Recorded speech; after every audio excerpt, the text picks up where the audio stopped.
Good evening, everyone, and welcome to Mercy Kill. This is episode 35, The Legend of Zelda, A Link to the Past with Kelsey.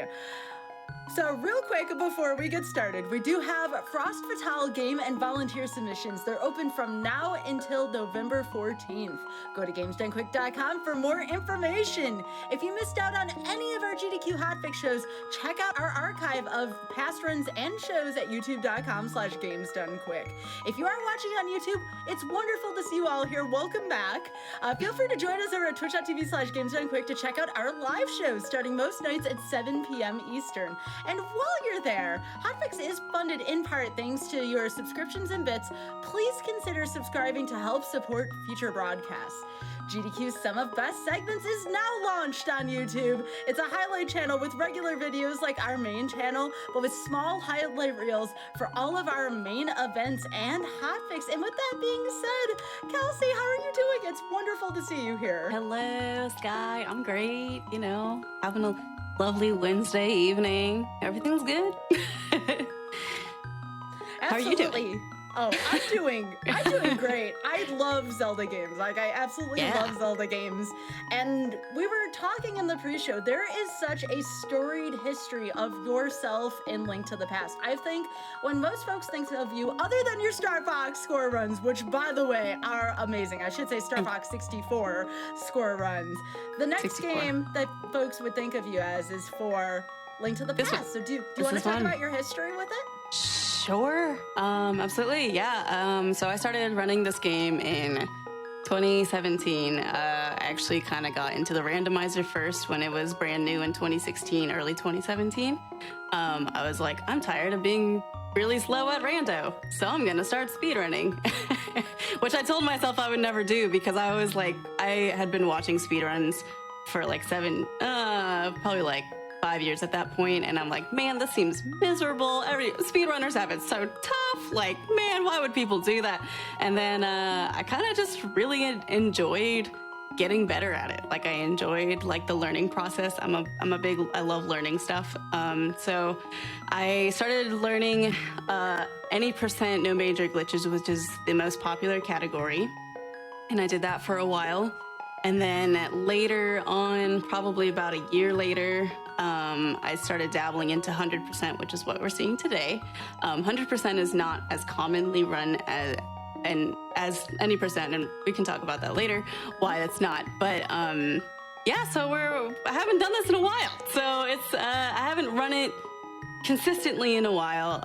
So Link to the Past is definitely my main game. I've done some restricted major glitches stuff with it as well. Dabbled in some rando over the years, but yeah, I just keep coming back to it even if I take a break. It's definitely my main speed game, so yeah. Yeah, you can't get away from it, can you? No, I can't. I can't.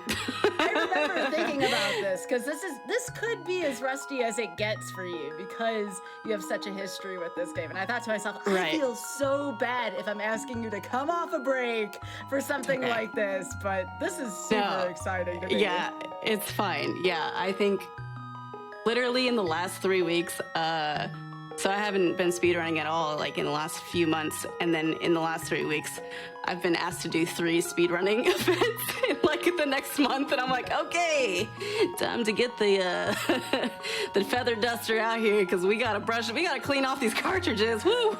Like, it has been a hot minute since I've done a good bit of speedrunning, so yeah. I believe the term we would use, and this goes back to earlier this year, is you got to put on your gamer pants, right? Put on the gamer pants. You were there for that. Putting on the gamer pants. Yes. So a little bit about that. Me and Kelsey were in the Steam Games Festival earlier on this year together, and we had an excellent time. It was so fun. Playing games and sampling games, so... this is a little different. We were doing mostly indie games for that, so this is a little more mainstream. Speaking of which, do you have any safety strats? I know that there is a lot of randomness in this, which we'll get into, but do you have any safety strats for this? So if it gets to the point where the RNG is really awful, we will just skip over those parts and pretend that I did 100% of the game. So everything else, the beautiful thing about 100% is that the game gets easier as it goes on because you're just more equipped to deal with the harder bosses, the harder dungeons. So yeah, that's my safety strat. Just for show purposes, we'll just skip right over it if it gets really bad. I mean, I hate to be like, I don't know. We'll feel it out as we get there for the RNG, but for the most part, no, we have no safety strats. Just gonna go in. So y'all, this is dependent, this strategy that Kelsey has, on you all looking the other way if something just doesn't go right. You think you can all do that as a favor for us? Are you guys okay with that? I'm gonna say no. Yeah, I feel like maybe the caveat is if we have to skip over it, maybe that's a definite I lose mercy kill. Like, I'll finish the run, but I lose, you know? I know what you mean. And as always, once those 2 hours hit, this is a 2-hour estimate. Remember, no live deals. We always know this. That is our saying in our meme here on Mercy Kill, and I am sticking to that. As much as you are awesome, Kelsey, I still can't make a live deal for you. Blame Kizaron on that, all right? Well, I totally missed that at some point. Something happened with live deals with somebody on here. Oh my gosh, why would you do that? Well, real quick before you get started then. So if anybody, and especially if you're watching on YouTube, go back to episode 1 and watch what happened when Kizaron's save data got corrupted for Pokemon Red. In episode 1, 7 minutes into my pilot episode. That was just... Wow. Yeah. You know, it's memorable. That's the beautiful thing about it, is that it's memorable, and you will say, never do that again. You have rules now in place for that. Absolutely. It was a learning experience. That's what it was. All right, Kelsey, are you ready to go? I'm super excited for this round. I'm excited. Yeah, let's go. Let's go. On your count. You want to count, or I want to count? You want me to count? Go ahead. Go ahead. Okay. All right, here we go. In 3, 2, 1, go. Good luck and have fun. Let's hear it for Kelsey, everyone. You got this. Woo! The crowd goes wild as we spam through text for the first 30 seconds. I'm just gonna pretend like I hear the marathon room in the back. It's cool. All right. Something. Greetings from Germany. Greetings from Germany. Something. All right. So, we're actually gonna do escape pretty much the same as any percent minus a few things. So the first big thing in 100% is that while we will be filling the inventory, we will be skipping a few items because they are overwritten, I guess.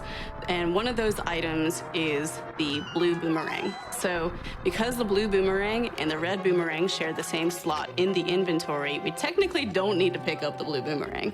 So we're going to skip over it, and we're just going to pick up the red boomerang. And the funny thing about this is, if I were to pick up the blue boomerang in escape, I would have to go to the waterfall fairy and ask her, or actually not even that fairy, it's another fairy, and ask her to upgrade my boomerang, and that takes time and money. Or if I don't get it, the red boomerang just magically shows up in the Village of Outcasts, which is a lot easier, a lot faster. So we're just gonna do that. Link to the Past just has a few weird things like that where, yeah, we're getting the full inventory, but we're not technically getting every single item. So we're also going to be skipping blue mail in that same fashion because red mail overwrites the blue mail. That's my face, Mr. Guard. And sorry. So we'll be actually just skipping from green mail to red mail as well, and skipping over it in Ice Palace. So, do you all call it a boomerang or a blue meringue? A bloomerang. Bloomerang is something I started hearing after randomizer started getting more popular, which is, it's very clever. I mean, but sure, boomerang, blue boomerang. I mean, I like both. It's fine. All right. Oh, I had to squeeze in a pun in there, you know? Yes. All right, we're leaving the blue boomerang behind. Goodbye, boomerang. It was good not knowing you. All right. Ow! I see in chat that we're wondering about the lamp. Actually, the fastest place to get the lamp is actually in this room next to Zelda. So if you if you don't get the lamp until this chest, the lamp is here. The game basically ensures that you have the lamp before you go into the sewers. So here's the lamp. If I had picked it up in Link's house, then this would have been like rupees, I think. I'm actually not entirely sure. It's been a long time since I've done it the normal way. But there's 3 places where you can pick up the lamp. The first one is in Link's house. The second one, if you skip it there, it shows up in the chest after you find your uncle in the drop-down hole. And then if you don't get it there, it shows up right next to Zelda. So you basically 100% will have a lamp. And if you don't have the lamp, which I have done before, I've straight up just talked to Zelda and then walked up to the throne room. The game won't let you push the barrier open. So they really might want to make sure that you're equipped to go down there. Okay. Up we go. Yeah, there's not too much going on in this first segment, if I remember properly. We're just leaving. We got some orange. I mean, we got some.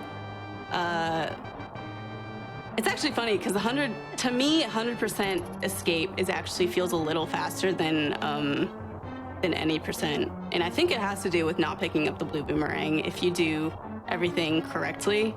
But yeah, for the most part, we're just going to be taking this girl through the sewers, and then we're going to be leaving through the sanctuary church area, and then we're going to Eastern, Eastern Palace.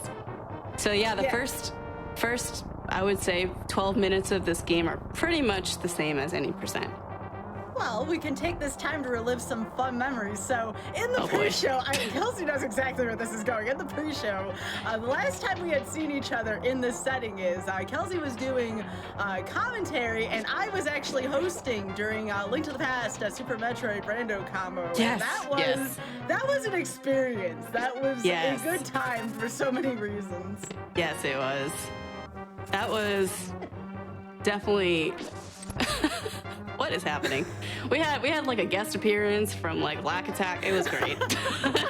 I mean, he was also commentating, but then like Andy had to leave, and then they were like, well, do we hand the controller to someone? And I was like, don't hand it to me. I don't know how to play Super Metroid.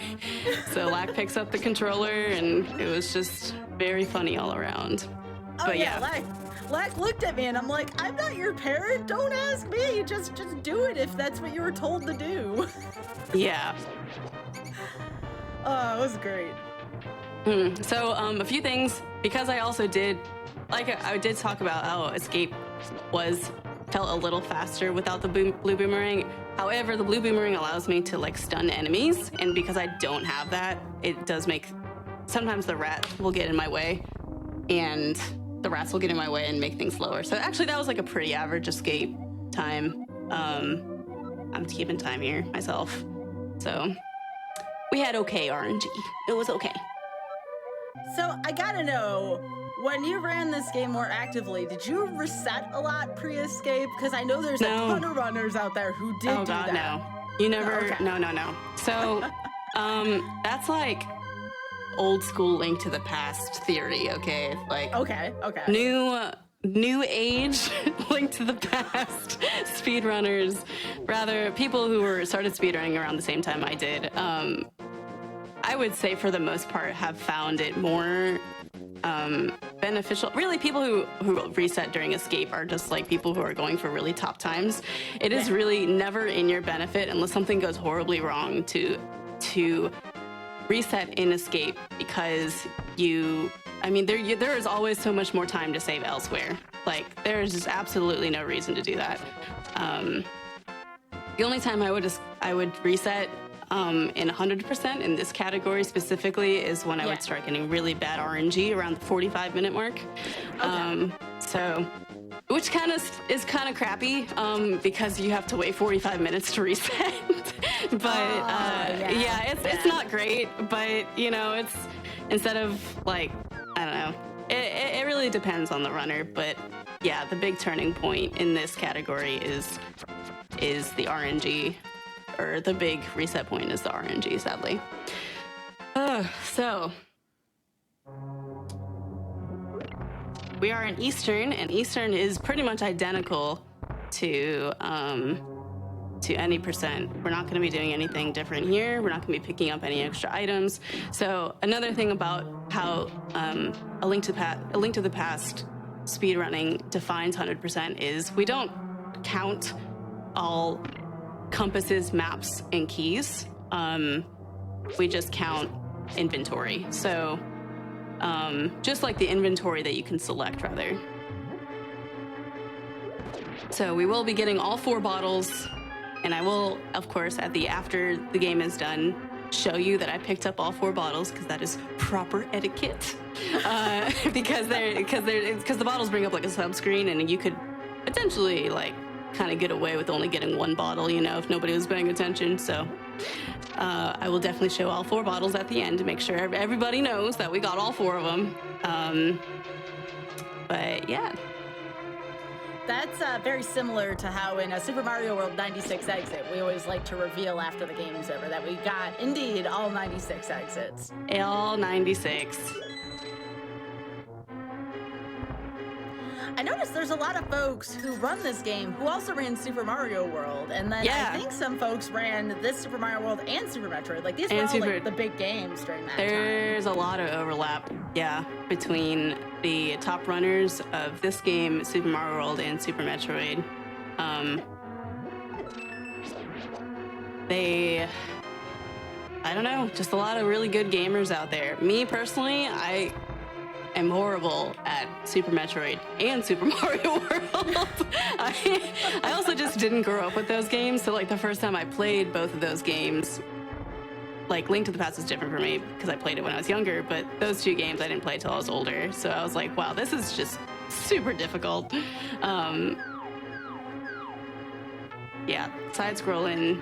Side-scroller stuff is hard for me. Platforming, can't do it.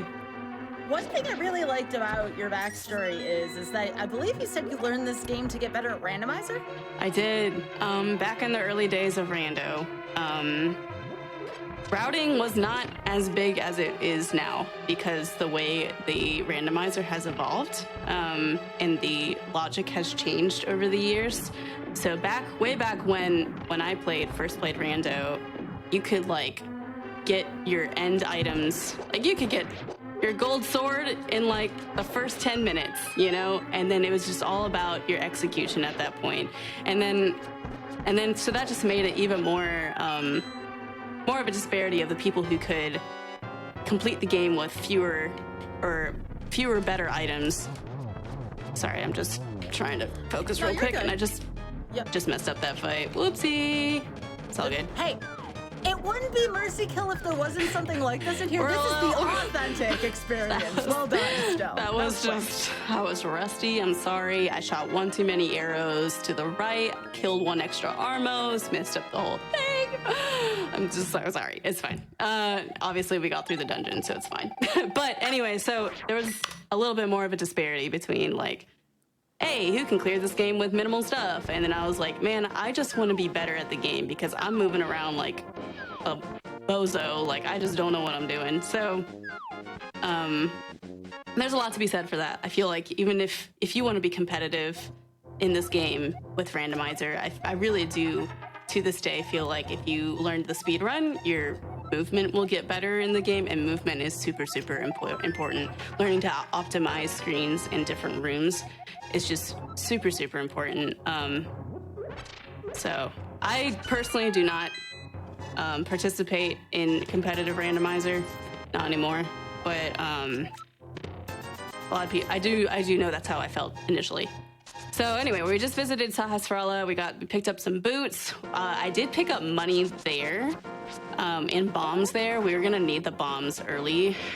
Normally, like optimally, you wouldn't pick up bombs until like Hera. You would get the 1 bomb in the Tower of Hera. But I always pick up the bombs and the money there because why not? Let's make our lives a little easier. And it's only a very minor time loss, so that's cool with me. So we are making our way to the library, and we're gonna pick up a book, and then we're gonna go to Desert Palace. And this is all pretty much, again, the same as any percent just not a lot of deviance here.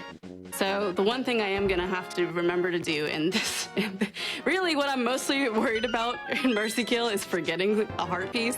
That is easily the thing I am most scared about, is literally forgetting something and having to go back for it. So I'm gonna try to remember every single heart piece. There's 20 heart pieces I have to pick up. It's quite a few. Not the most in any game. Does anyone know which Zelda game has the most heart pieces? In the chat. Oh, wow. Which game has the most heart pieces? I'm also gonna just be dashing around here and try not to take too much damage. Also, just so you know, Kelsey, like, all of chat was totally behind you. Here you are apologizing, and you're ahead of your TV at that point. There's, like, no need to apologize there, right? Oh, okay, I wasn't feeling bad at all, so, like, thanks, chat. Like, if I die, like, let's go. Like, it's fine. No, I am all about some rusty heckin' runs, dude. Like, this is peak content. This is good content here. So the guesses. Is it? It is Twilight Princess with a whopping number of 45. Reason being that Twilight Princess has 5 heart pieces per heart instead of 4, which is super annoying, by the way. So yeah, I believe Twilight Princess has 45 heart pieces in the game, which is really absurd and stupid in my opinion. But yeah, so yep. That is wild. I never paid attention to how many pieces of heart there were in Twilight Princess versus the other games. My initial guess was Majora's Mask, just because you don't get too many hearts, like full heart containers, period, right? Like, you have the 4 dungeons, which is super short. It might be, actually, now that you say that, it might be Majora's Mask. I thought it was Twilight Princess because it was 45, but it might be. Oh, is Majora's Mask 56? Oh, it's 52. No, it is Majora's Mask. You're totally right. No, you're totally right. I was wrong. I'm so sorry, chat. I thought it was Twilight Princess. Maybe I'm just mad about Twilight Princess having 5 pieces per heart, and it just makes me mad. And you know what? It's just the worst. And no, it's not the worst. It is Majora's Mask with 52. I am so sorry. You guys right. I am not good at speedrunning and doing math, so you know what? The fact that you were probably in the top 2 games for that specific bit of trivia is more than good enough. There you go. Don't worry about that. Yeah. Thank you. Of course. I play a game that's based on math, right? And Yu-Gi-Oh! If I don't calculate my math properly, I could die in that game. And that's like legit. Sometimes. That's legit math, though. That's not like, hey, how many? It's like a trivia question. Oh man, I'm gonna dash on this side so I don't get eaten up by that dude on accident. Okay, so this is the first heart piece in the game, number 1 of 20. It's down here on this desert ledge, as we call it. And we're just gonna go down here and poke this vulture and peace out. All right, see you, dude. Take care. All right. Y'all, I'm having a great time already. This game has such a history, and Kelsey's been running this for so long. And I do want to take this time to remind folks, one of the things that I like about Mercy Kill the most is it does encourage breaks from games. Remember, we all get tired after all of those resets and attempts and years that go by. Yes, literal years speedrunning games go by. It's really good to take a break every now and then. So yeah, agreed. Absolutely advocate for taking breaks, mental health. Like, yo, you gotta do what's fun for you. And if you're miserable with the game, you gotta walk away from it for a little bit. I learned yesterday, watching speedrun sessions, that Mitch Flowerpower has been speedrunning for 12 years. Are you kidding me? 12 years of Super Mario Brothers 3? On the same game, oh my goodness. The same game for 12 years. I was floored. I was absolutely floored. Like, oh good. I mean, I'm sure he's taking breaks maybe, but oh my gosh. Yeah. Like, I'm on year 8, but that's with some breaks that's in there, a lot of years some too. Different games, and I have been around for a hot minute in this community, just period, for sure. Y'all making me feel old. All right, you got For this. real. One more. Come on. There we go. That was a good fight. All right. Well done. pretty good fight. I'll take it.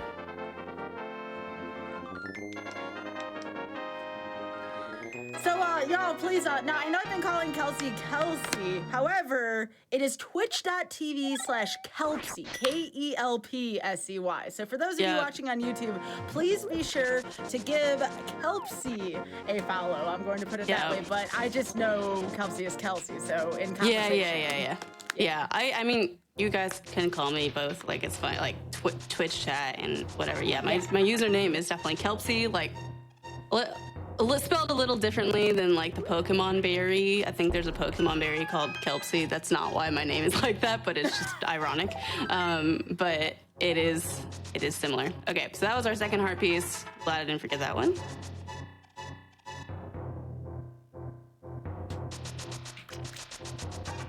Yo, is my PB video on stream right now? Yeah, apparently you are ahead of it right now. That's cool.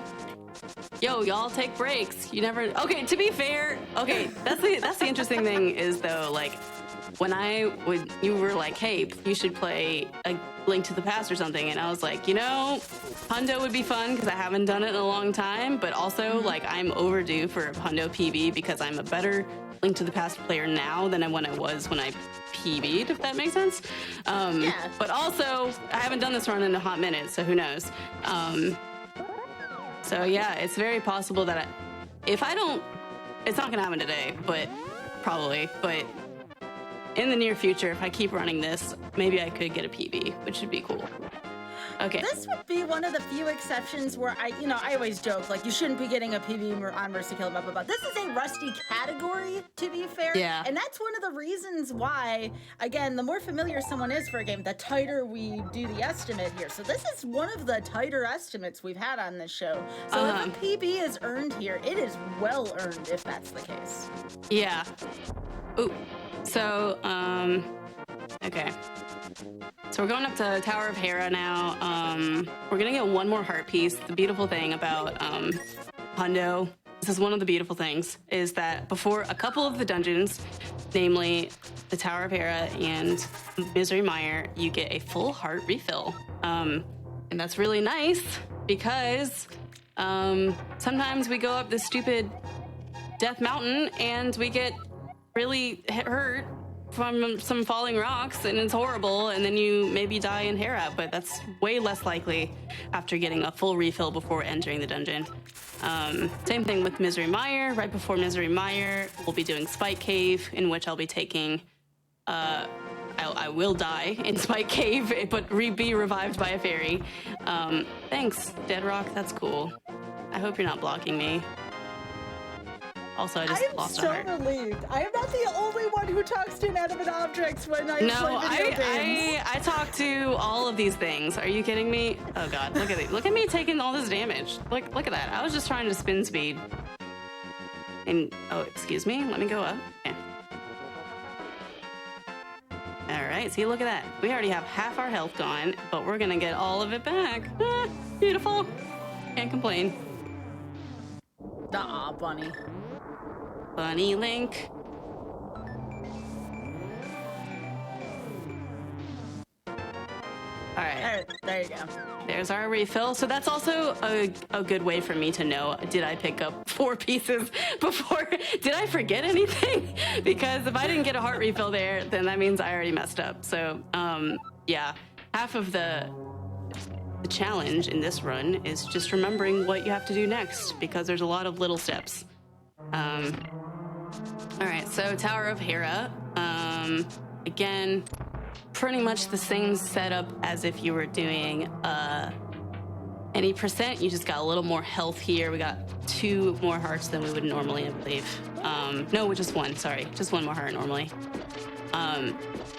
The upper level, or higher skill level, I would just say, runners of this game would actually skip the very first heart container that we would pick up. Yeah, it is 2 that we would have more. They would not pick up the Sanctuary Heart, which is kind of significant in the first Dark World dungeon because of the way the boss deals damage in Palace of Darkness. So for example, if you pick up the Sanctuary Heart in Palace of Darkness, you would normally have 7 hearts.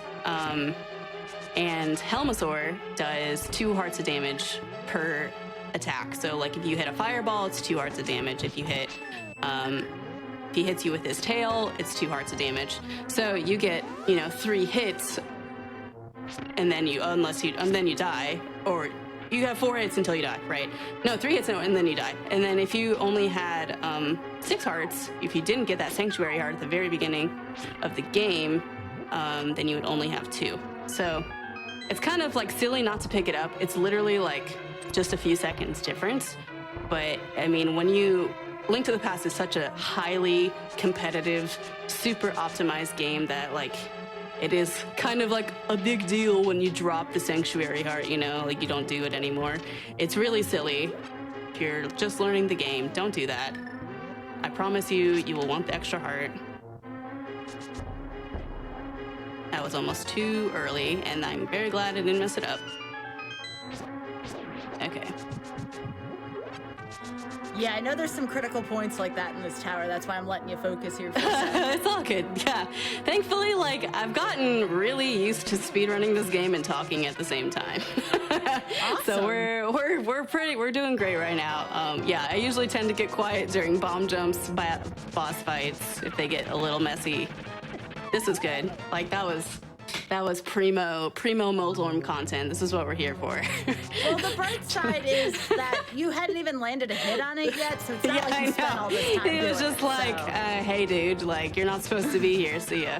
I feel that, I was gonna say, this boss fight is very goofy in the sense of it. You typically don't have to worry about it killing you. You have to worry about it, restarting the fight. Oh, shoot. Okay, we're good.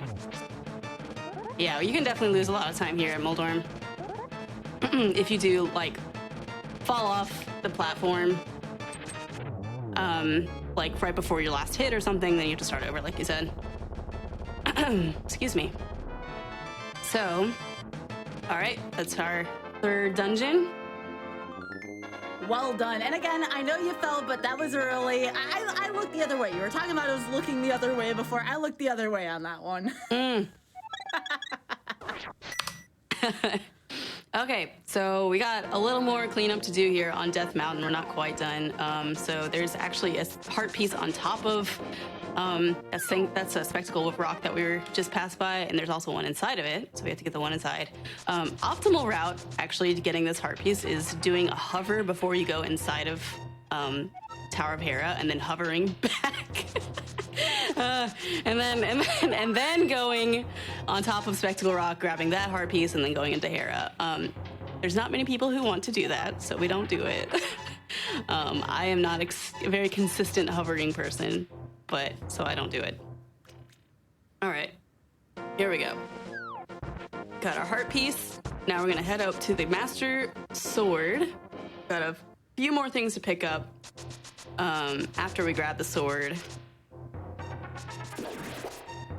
Look at this movement. That movement through there was beautiful. Thank you.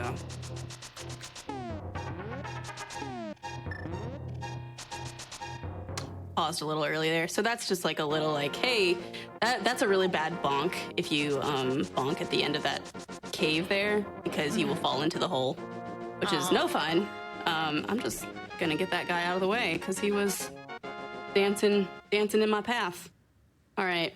So this is actually one of the harder. Yeah, I wish you got to see this more in the speedrun. This specific area, there's just really not that much happening in the Lost Woods, sadly, in this game. But it really does have the best music of the game. I don't know. I very much enjoy, and we're about to hear it in a few minutes, the Dark World? I believe it is the Dark World Overworld music. Yeah, Dark World Overworld's good. Yeah. Yeah. Oh no, someone just went there in chat. Someone said, are we checking the pedestal? No. Are we checking the pedestal?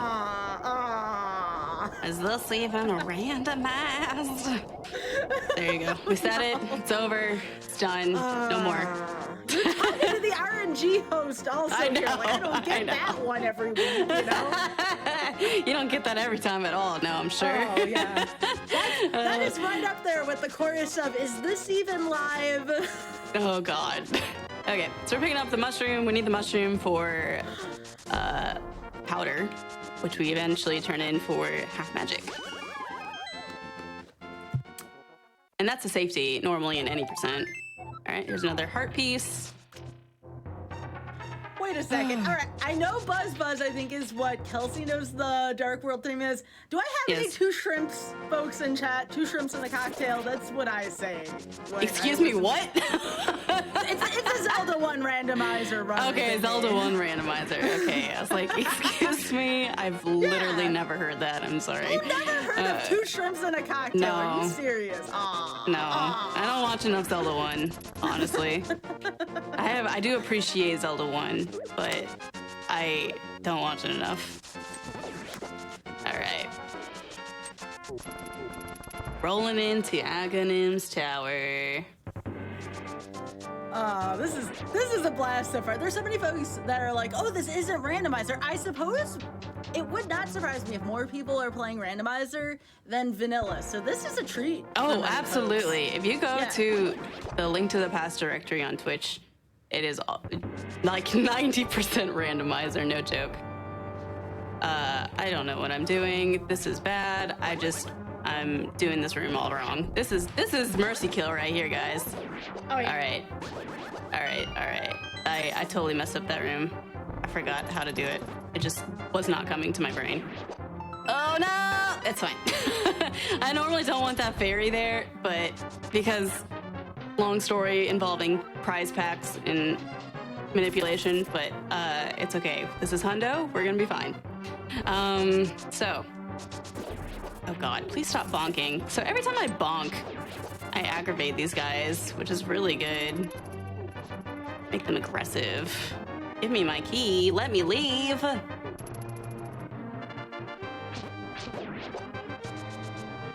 As a Lord. reminder, Okay. folks, please follow Kelsey at twitch.tv/Kelpsy, Kelpsy. Please give Kelsey a follow. If you are enjoying this Kelsey. content, you would very much enjoy Kelsey's channel. It's me. Cute guy. I saw a question in chat. Is this played on Super Nintendo or an emulator? I am playing on a Japanese 1.0 cartridge. On a Super NT, which is like a Super Nintendo that has HDMI output, but runs exactly the same. It's kind of awesome, really. Okay, let's go, gamers. Let's go. please let me through. Okay, this room's a little tricky because I don't have the boomerang to help me out here.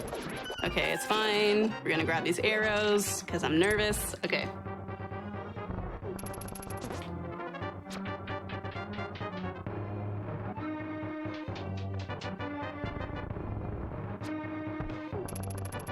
Oh yeah, it had just dawned on me. It's been a while since I've watched this game. We don't get the Dark World theme until after this, so we have to defeat Yeah. We have to fight Aghanim, and then we pray for good RNG here. So Yep. Skybills didn't know it, but we're actually doing both of our shows tonight. This is both RNG and Mercy Kill. The amount of RNG in this game is in this category is honestly not fair. So we can talk about this first segment of RNG called Blue Balls, which is a great name. So here's how it goes. We gotta hit Aghanim 6 times. We can only hit him with a deflectable ball. The deflectable balls happen after the first attack. You can always deflect the first one. The second, third, and fourth attacks are a 50-50 chance. I just walked into him. That was really cool.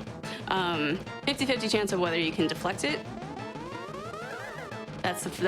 So I just lost one 50-50, so that was 1 blue ball. That's 2 blue balls. Okay. Oh, come on. So now he's gonna do a little lightning attack, and then we get to do it again. So I have to hit him 6 times, right? Oh, yes. So thank you so much. There is a little bit of a content warning here, y'all, and I'll try to do my best to remind you before the next Aghanim. But if you are sensitive to flashing, please look away for the duration of this fight. Thank you so much, chat, for reminding me. That was 3. Yeah, there's a bit of flashing. I'm so sorry.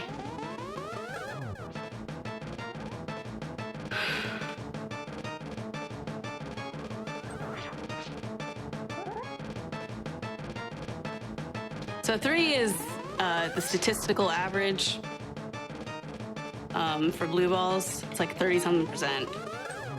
So that's cool with me. 3 is fine. Normally in an any percent run, this would be the highest RNG segment. But wait, there's more in this category. Yes. So first part in the Dark World. So here we are in the Dark World on top of the pyramid. We're going to be grabbing a heart piece on the side of the pyramid right now. We will be seeing the pyramid again. We're going to come back here to visit the Pyramid Fairy, who's going to upgrade our tempered sword to a gold sword and our regular bow to silver arrows. But that's not till literally the second to last segment. So, yep. Ooh, I was supposed to split. Okay. Oh, I totally forgot to split for the tower also. Hold on. Gonna have to skip that. No one does notice your splits right now, so. I do know, but I wanna know. I wanna know how bad, how much in the dumpster this is about to go. Nah. So all right, so one thing is, okay, we're good on money. In Hundo, it's really hard not to be okay on money. It happens every once in a while. You show up to Kiki, the monkey here, with like just under the money you need. Maybe just bad enemy drops or something. But so recently, there was this hack of this game released that all of the enemies and bosses were taken out. So it's literally like a movement speedrun. And that's like, there's actually different routing in the game because of the way there are no enemies. It's very strange. So, and part of that was that you had to make sure you had enough rupees for Kiki, because if you're not killing any enemies, you're not getting any rupees, right? So you had to make sure somehow to get 110 rupees from before you got there. And it was just really interesting because I've never thought about it that way before. Okay, so Palace of Darkness, we're gonna be collecting the hammer here. Gonna be kind of just going through this dungeon as quickly as possible. So a lot of mirroring in this dungeon because you're just like collecting keys, unlocking, and then doing it again, basically. So yeah, this is a very circular dungeon, so to speak. Just a lot of repeated parts. So after Palace of Darkness, I'll go ahead and talk about it now, is the first segment of Major RNG. There's 2. They're back to back, so that's cool. Just get all the bad done in one time. And so the first one is the mini game, the digging game mini game. And the digging game mini game is really bad because of the way that the we need to get a heart piece from it, right? So the odds of it are just really horrible. So in short, I have to dig, I think, 25 times in order to get a 3.25% chance of digging up the heart piece. And granted, there's a timer happening, so you have to dig around, you get about a total of, I don't know, like 35 digs in the timer. So that means you only have 9 digs, really, to get the 3.25% chance of the heart piece. And every time, and sometimes it just doesn't happen in those 9 digs, you know, can't imagine why. And then you have to start the game all over again and dig 25 more times and hope for that 3.25% chance 9 more times, and then you play again. So my worst luck in digging, I believe, was in the 20s. I played the digging game 20-something times, and it was not fun. But I finished the run, you know. The worst RNG I've gotten. Well, there's a second. Like I said, there's a second. Let me before I get there. There's a second part of RNG right after that. That's the treasure chest game, right? And the treasure chest game normally is actually better in this version of Link to the Past. For whatever reason, it's glitched in 1.0, and I'm gonna get extra arrows here. You're supposed to be able to get the heart piece on both the first and second chest that you pick up. You go into the room and you pick 2 random chests, right? You're supposed to be able to get the heart piece on either the first one or the second one. But because of the way this game is, because it's just the earliest version of the game, it's kind of broken, and you can only get the heart piece on the second chest. And I'll go over this again when we're actually doing it. So that means it's a 1 in 8 chance, because there's 8 different prizes you can get on the second chest instead of, I guess, 1 out of 16. I just hit the wrong button. My hand just missed the controller and hit the map. I'm so sorry. Oh, God, that was... Oh, dude, don't do that. That's not cool.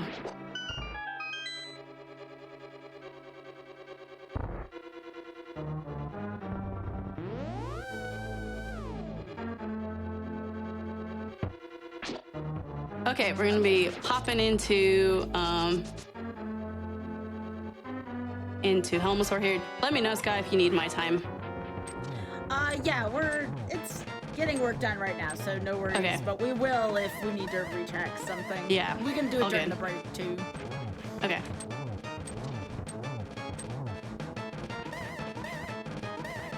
Helma not playing nice today. Okay. Dude. This got really scary really fast. Okay, we got it. Woo! He was not playing nice today. Holy moly, that was largely stressful. Wow. Okay, we're fine. We made it. Woo-hoo! Yeah, I was sweating there for a second. Same. Same.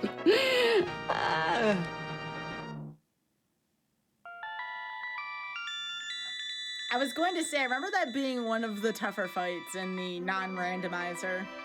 Yeah, it is. It's a tough fight. Like, I walked in with, 8 hearts, and normally in any percent you have 6 hearts, maybe 5. Yeah, that's a tough fight with just, with no bottles, no fairies, no potions.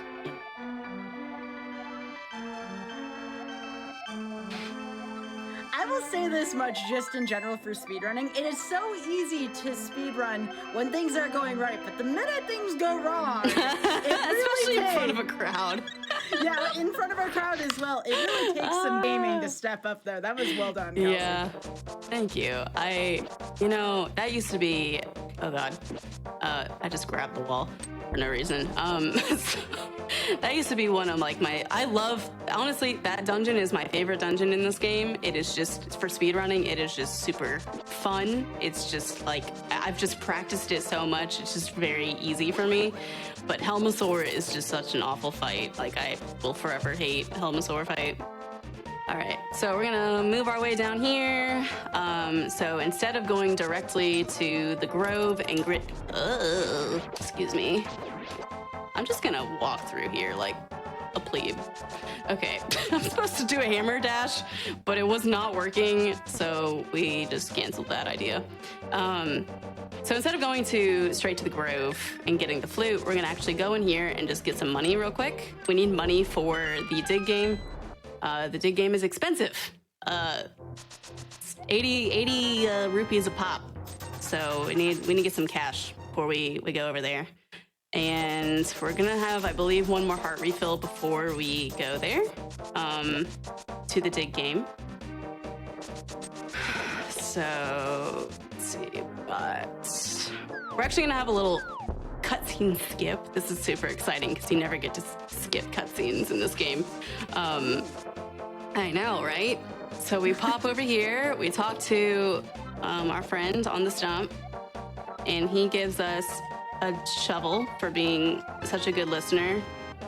And if we mirror in a certain spot here, if I do it right, and then we dig quickly, and I'm touching the warp, I'm just gonna go right back. So then I miss the cutscene of the animals running off into the woods, which is pretty cool. You don't get to do that normally in any percent. You usually just stay in the light world at this point. Those poor animals. Yeah, they didn't get their moment to shine, sorry. They really look like, they always remind me of the Super Metroid animals. They're totally different, but they like, it's just the sprite work, you know? All right, there's our heart refill for that. All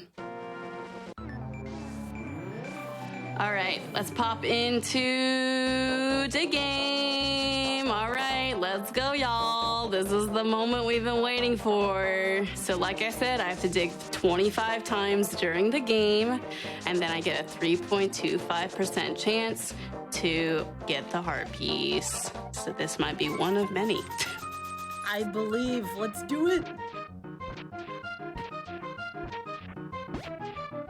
I also need to be picking up money here because I'm losing money when I play the game, and I need more money for more things in the game. So these reds popping out, yep, these reds popping up are really good. Not gonna get that one, sadly. Not feeling it. Oh, but it's here! Let's go! First dig, the run is saved. Oh my God, let's go, dude. The gamer pants, they have been on. Oh gosh, hold on. That was another bad split. Hold on. I can't believe that. What was that, 4 seconds left?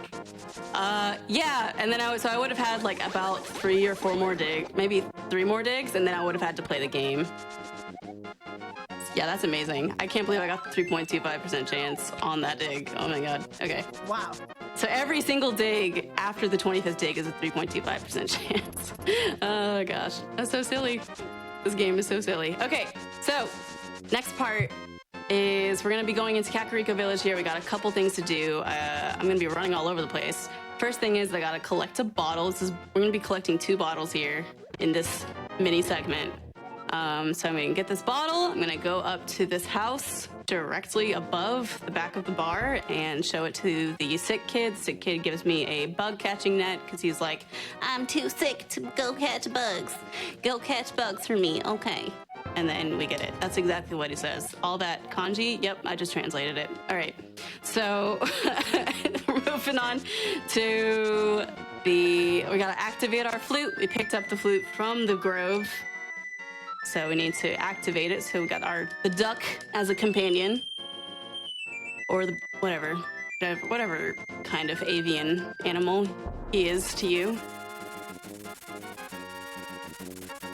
Almost looks like a seagull. Yeah, it kind of does. It's a pelican. Yeah, Okay. I would buy pelican. All right, so we're gonna get the half magic. So yeah, we don't hold on to the mushroom because the mushroom, like I said, but the mushroom is one of those inventory items that is overwritten. So we need to get the final version of it, which is the magic powder. Magic powder, of course, we will use later to get the half magic bar. So we're gonna go back to Kakariko. I'm still excited from the mini game. That is the most hyped thing I've ever seen in Link to the Past. Like, Good RNG. It's so good.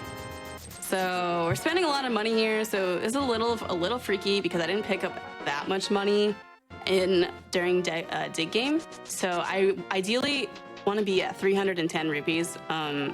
We're a little short.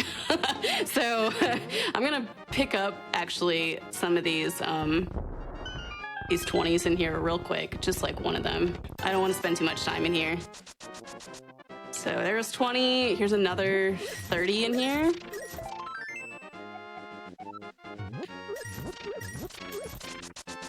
Gotta know where your rupees are in this game, in this category.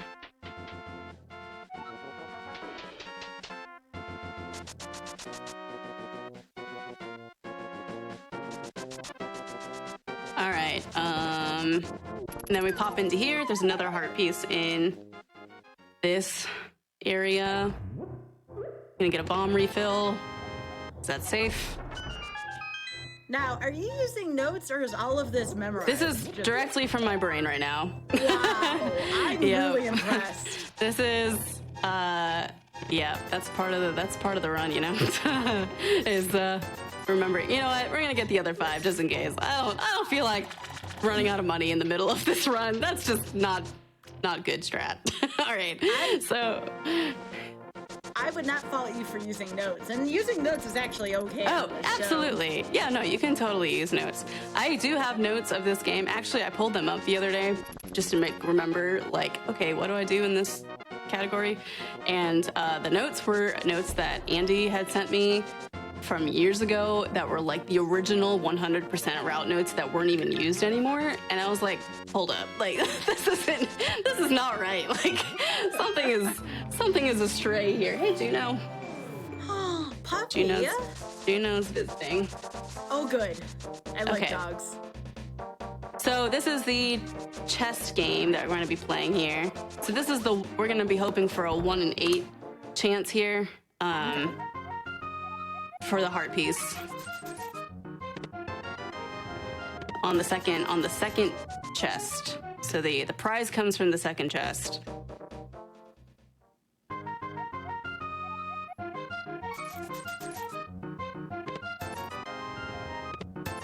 Wow, the double 1. I should get extra points for that. That's pretty crazy, but I got that. Snake eyes. Sending good vibes over here. Wow, what? Hello? Give me money. This guy's robbing me. Yeah. Okay, that was what, 3? This is dig number 4, or sorry, chest number 4.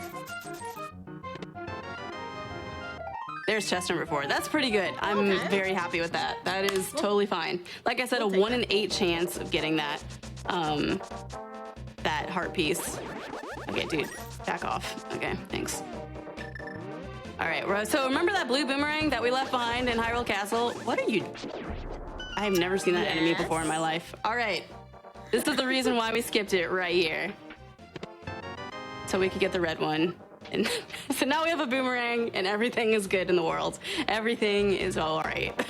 It's not a very good boomerang. It causes extra lag. It goes really far and it flies far away. But it's okay. Ooh, I'm still gonna be short money. Is Juno next to you right now? I don't know where she went. She was next to me. I saw her for a second. Yeah, she came in here and kind of moseyed around for a sec. What's going on here? Yeah, hey, what's going on, Mom? You doing something busy? Whatever. Someone had asked something about a live deal to see Juno. Maybe after the break, while the timers stop, you know, because I'm thinking after this dungeon, we'll probably take our wellness break. Yeah, it's a good spot, I think. Wellness break. Hey, those are important. No, it's true. I have coffee to drink here. Okay, that's part of my wellness.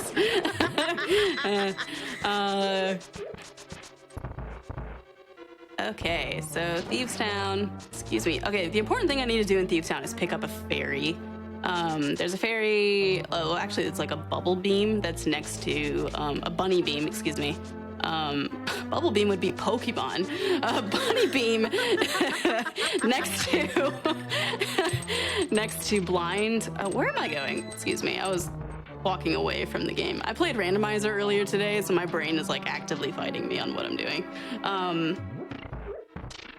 So there's a bunny beam next to blind in her cell, and we need to put some magic powder on it to grab a fairy. But the nice thing is that we do have a lot of health. I'm not too worried about like losing health here. Normally these like little cricket looking guys, they do 2 hearts of damage if they happen to walk into you, or maybe you just happen to get frame ruled and your sword doesn't work, which is always a very fun possibility. So we're fine. I did walk into something, but we're fine. I think it was earlier at Azazik. Yeah, this run has been great so far. And again, folks, I cannot stress this enough. If you are enjoying what you're seeing, that is twitch.tv/Kelpsey, Kelpsey. Please go give Kelsey a follow. Wonderful streamer. We'll talk a little bit after our wellness break about what else Kelsey streams, because I would like to know more about that as well. It is more than just Link to the Past, and it is some fantastic stuff that's been going on. so you'll definitely want to stay tuned after the wellness break for that. All right. Switch to hammer. Just get our mitts, power mitts. We're gonna shoot some beams at these jellyfish. We're actually really good on arrows right now. I'm gonna skip these arrows. I don't need them. All right. Okay, we're gonna. What on earth? I was definitely on top of that switch. I don't know why I didn't hit it. That was weird. Okay. So here's blind. Blind is what we call, this is the only like scripted, so quote unquote fight in the game, which means that if you do everything correctly, the fight should go the same way every time, right? Okay, I already messed up, so that's cool. We're fine. Don't tell us. We don't know if you messed up. No, this is the rust. This is the mercy that I need. Please be merciful. I messed it up. Hey, there you go. That's a tough fight off script, folks. Let's hear it for Kelsey. Off script. Off script. Please be kind. Oh, this fight has been awesome so far. I am just having a great time here with you, Kelsey. Yes, Sam. I'm having a good time. Okay. When do you want me to pause for the break?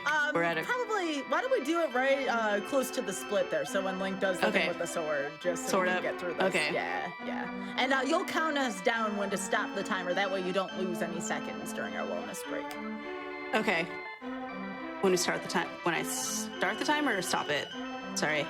Whenever you stop the timer, yeah, and then we'll stop ours as well. So real quick here, while this is counting down by the way. Yep. 3, 2, 1, stop.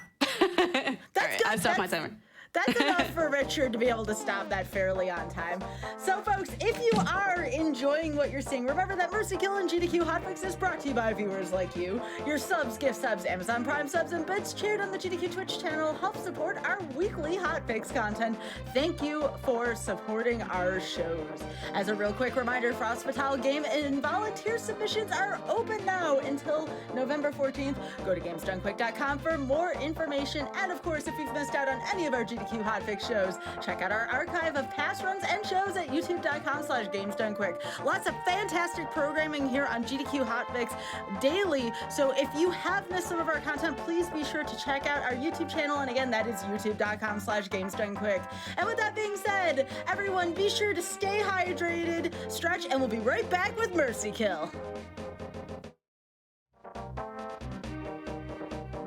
Welcome back to Mercy Kill, everyone. I am joined by Kelsey of twitch.tv/Kelpsy fame. And we are here doing Legend of Zelda: Link to the Past here against the timer. Kelsey, how are you feeling about the run so far? Oh, we're doing great. I got first dig. That's all that matters. And I've gotten everything so far, like, that I need, so we're in a good spot. I am so excited to see the second half of this run, and let's take it away here. I cannot wait. We'll talk about it a little bit more. I think you said you wanted to say something after the pre-break. Oh, yeah. Okay, all right, here we go. In 3, 2, 1, go. Let's go. All right, so I'm gonna grab some money. Yeah, so we were talking about during the break how I was ahead of my PB, which I don't know, by the way. I'm not looking at stream, so I'm not seeing how I'm doing compared to my PB, which is kind of a fun little surprise. So anyway, it doesn't surprise me, like I said. Well, it doesn't surprise me that I'm ahead, like that I have been ahead, because like I said, I was not as good of a speedrunner as I am now. So it's kind of fun to be like, this is cool that I'm carrying my run just from having been persistent through the years with this game. So just not having played this category is the problem. You're definitely having a great time with it, and that makes a pronounced difference in speedrunning. It is so easy to burn out on a game. Oh, yeah. You are just having a great time with this today, and I am here for it. Yeah. Okay, so we got some extra chores to do here now. So I picked up our frog buddy, and now we're going to make sure that I do this all in the right order. So first things first, I need to drop him off. And we're gonna get the tempered sword. So this is a question from not knowing a lot about Link to the Past compared to other Zelda games. Why do you all wait till now to get the tempered sword? Is that just when it's in your routing? Yeah. Okay. I also you don't get the Titan's mitts until I called them the power mitts earlier. The Titan's mitts. I'm sorry. You don't get the Titan's mitts until Thieves Town, and really, this is the earliest you can do Thieves Town, because you don't get the hammer until Palace of Darkness. So you have to do Palace of Darkness first, no matter what, to get the hammer, because you can't get the mitts without the hammer. So, and you can't get to this part of the overworld in the Dark World without the mitts. So it's just a matter of what is available to you at that. And this is the earliest we can get it. Yes. To answer your question, yes, this is the earliest we can get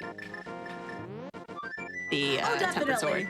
And I think a lot of folks have had these same exact questions watching this, like, why is it routed this way? Why is it routed that way? And I believe Oth has always told me historically, you know what, folks have been running this for literal years. Many communities have examined this game. Trust me, they have the best of what they have right now, routing-wise. I forgot my sword. No, I have my sword. Oh, no, I have the wrong sword. I never dropped it off. Oh, shoot. Okay, this is Mercy Kill. This is the Rust. That's all right, right? Rust is allowed here. God, dude, what on earth? I will never, ever judge anyone on the show, especially considering it's been so long since you folks have actively run their games here. That's what this is for. Rust totally allowed. You know, that happens. That's part of speedrunning. I let him back in his house, and then I never. Yep. Okay. Yep. That just happened. Yep. We were just talking about stuff, and I forgot to get the sword after talking about the sword. That's a very me thing to do, also. Oh man. Okay, we're fine. We're fine.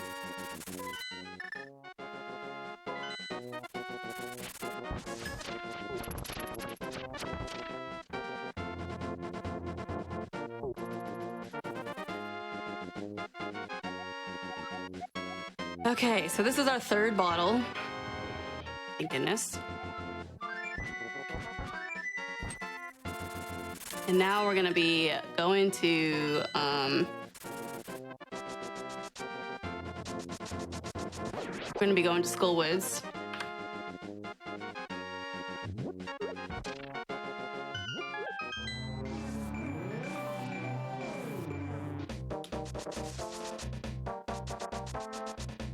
And in Skullwoods is pretty much the same segment as it is in any percent. Like I said, we're just gonna be grabbing that fire rod and peacing out. I'm a little concerned about my money still. We should be okay. I need 600 rupees. So when I leave, so as we know, Zora charges me 500 rupees for the flippers. If you've ever played this game before, you know that Zora charges 500 for the flippers, but I also need 100 rupees for the pink bomb later for the pyramid fairy. So that's right there. That's 600 rupees right there, and I'm only at 583. I should be able to pick up some rupees in Swamp Palace. We got a lot of time to get some rupees. And it's less than 20, so should be no problem.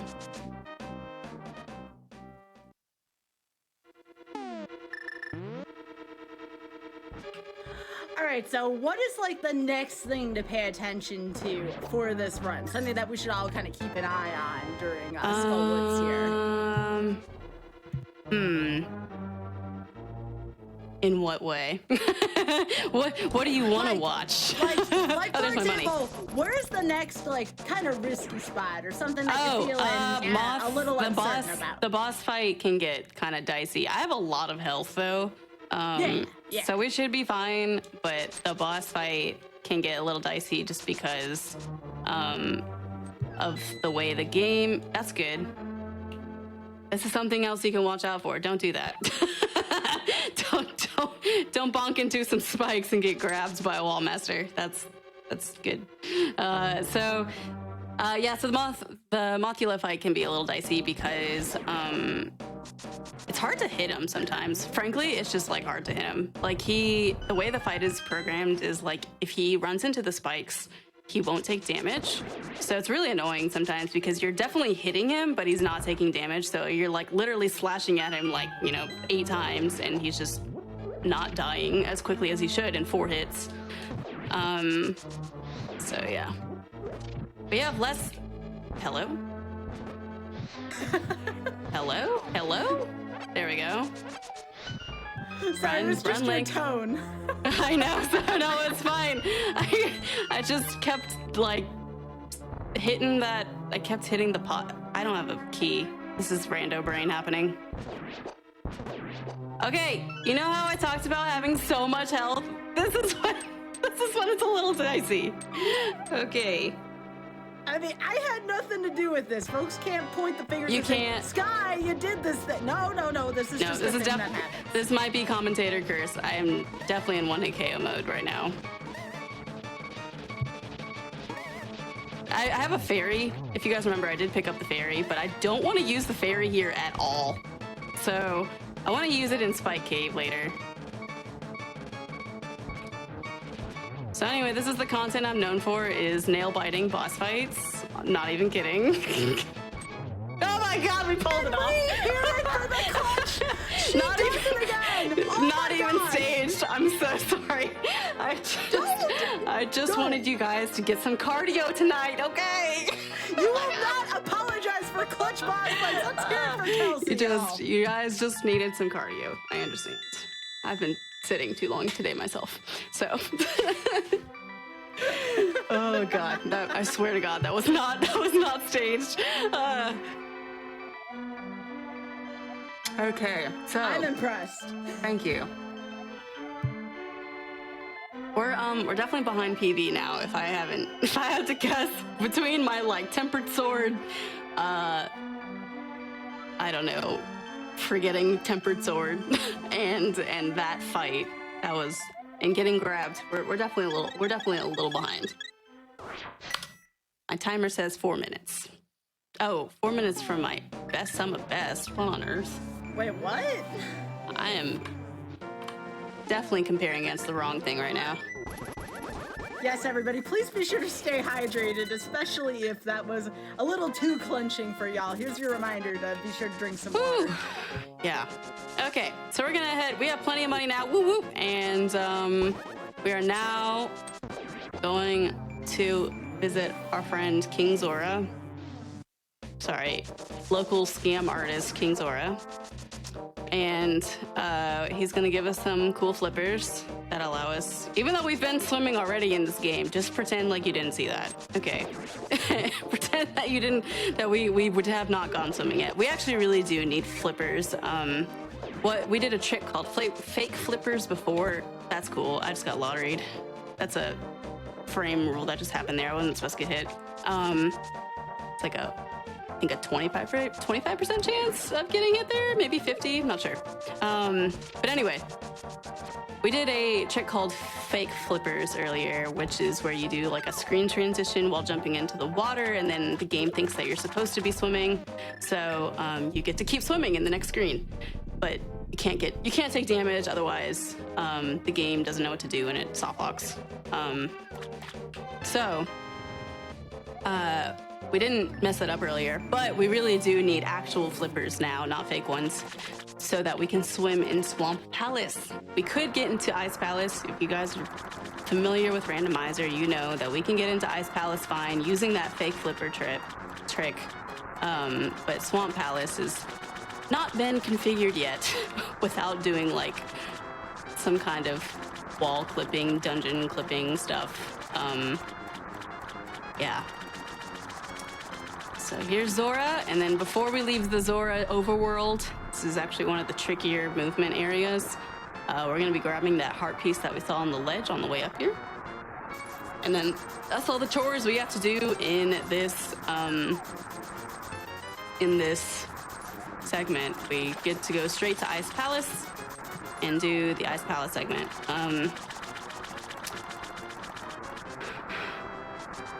Now, speaking of bosses, I remember the boss of the Ice Palace is Cold Stare, and I remember Cold that Stare. fight being exceedingly difficult. Yeah, Cold Stare is usually my one hit, like my low health boss fight exhibition. Usually when I'm doing the Kelsey special, which is having like 1 to 2 hearts at a boss fight, it's usually on Cold Stare. Cold Stare just gives me a hard time for whatever reason. It's a hard fight. It's about timing, and it's about, very precise spins and, slashes. But usually this is also, you have a lot less health in any percent when you're doing Cold Stare. Now, and he hits hard. Will you be grabbing the tunic in here? No. So I mentioned, yeah. So I did talk about that. Thank you for reminding me. Sure, I did talk about that at the very beginning of this run. How some of we do get 100% inventory in this category. However, we do not grab every single item in the inventory, or like every single item that has a progression. So the tunic, for example. Green tunic, red tunic, blue tunic, red tunic, those are all progressive tunics, right? Well, you can just jump from green to red. You don't have to grab blue. And there's no way for the game to really track, hey, did you pick up the blue tunic? So, because this was 1991, y'all. And so we just skip right over it. We don't really need to grab it. We would have to get the boss key, or the big key if we wanted to grab the blue tunic. And that is frankly very far out of the way. And nobody wants to do that, so I'm gonna get that just in case. So yeah, we're just gonna skip it. Pretend like it doesn't exist, but we're still gonna be all nice and fancy for Ganon when we get to see him at the end of the game. Purple hair and all.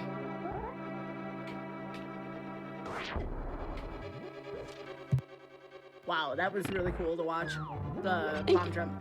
Yep, that is Ice Palace bomb jump. That is probably my most practiced trick outside of hammer jump, if I had to guess. And maybe Meyer too. I don't know. There's a lot of bomb jumps you have to practice, and not a lot, but there's a few. They all have their own little,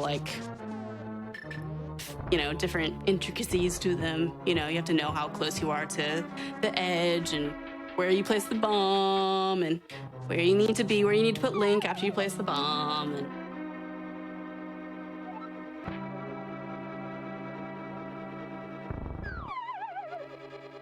I need to get a fairy still.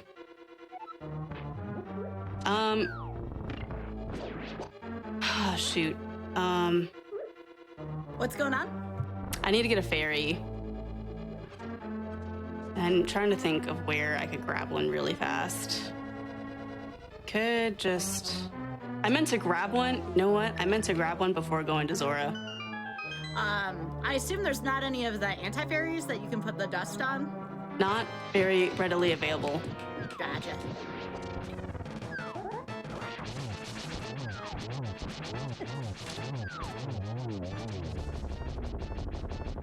I might just, so if I go to thank you.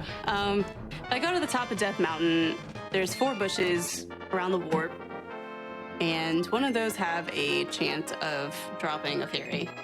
However, you should not rely on that because it is not guaranteed. It's pretty...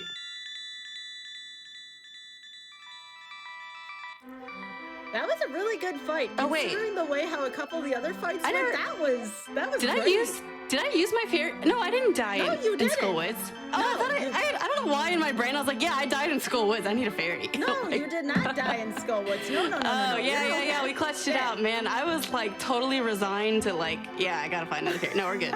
I'm so sorry.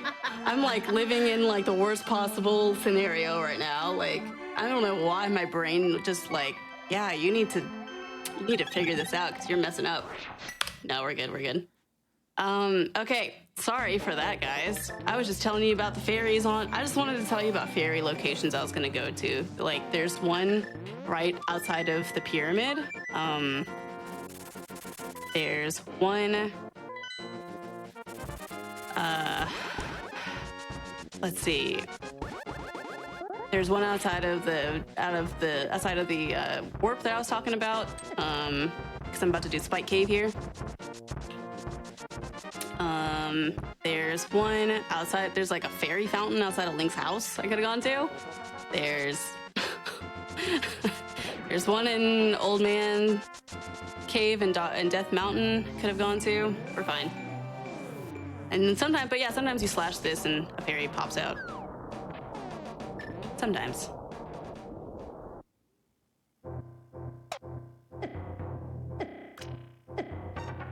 So we're gonna walk here.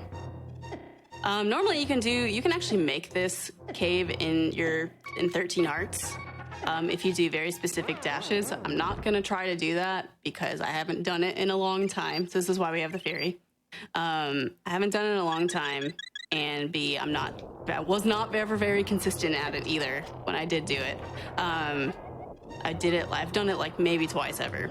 So basically you do like a series of specific dashes and you can actually get to the block in 13 hearts, throw the block, and actually just be on your merry way without dying. It's very risky though.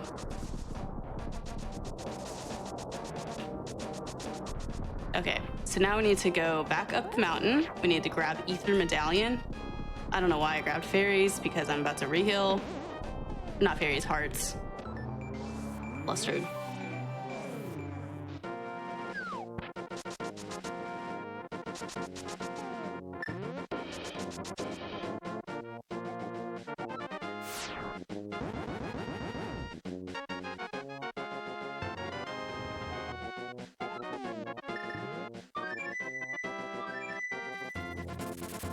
Okay, so now we go to Misery Mire.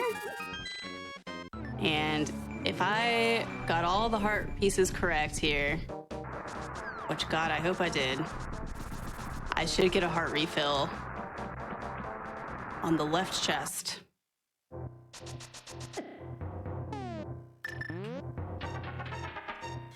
So how many fairies can you carry on you? Once again, did you say it was 4? If you It's had 4. all the bottles? Yeah, Okay. if you have all 4 bottles, yeah, it's 4 fairies. All right, we did it right. Woo woo. Yeah, also, yeah, good point, chat. There will be flashing lights here in a moment from using the Ether Medallion. If you are photosensitive or have photosensitivity, please look away. Thank you for that. Yep. And I meant, like, look away now. Like, right at the end of that sentence, it was happening. I'm sorry. Should have given you a little more of a warning.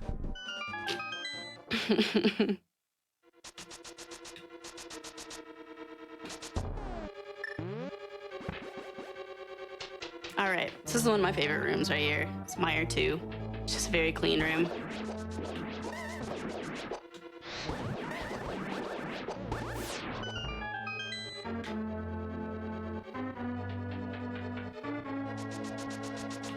All right, so now we're here to get the cane.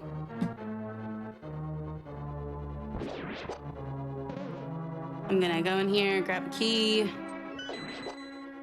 leave.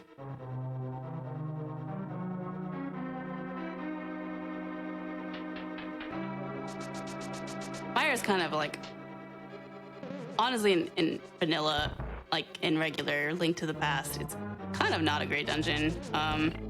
It's just very long. You have to go really out of your way for the big key, and then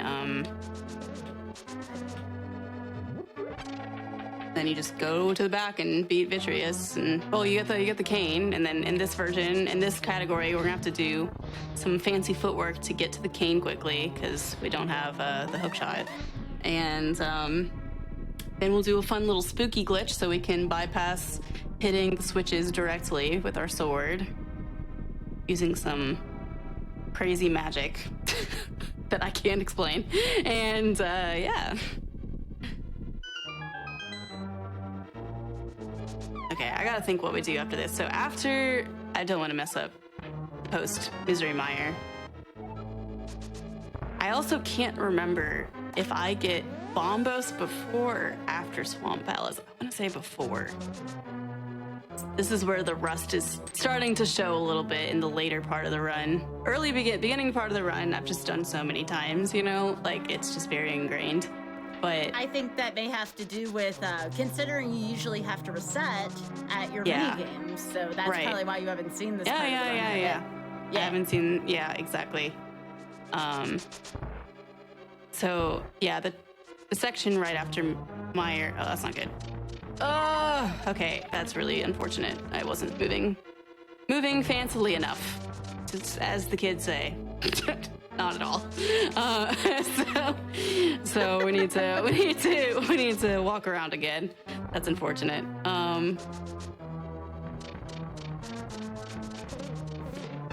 Okay, cool. Jack had brought up a very good point. As much as you say, like, I'm sorry if something goes on, I assure you that almost everyone who's played this game has made some amount of these mistakes. So, like, don't feel bad about that. That's just part of the experience, it's fine. especially the Mercy Kill experience. I'm just commentating on silly things. It's fine. I don't feel any remorse. No, like I said, like I don't actually feel bad.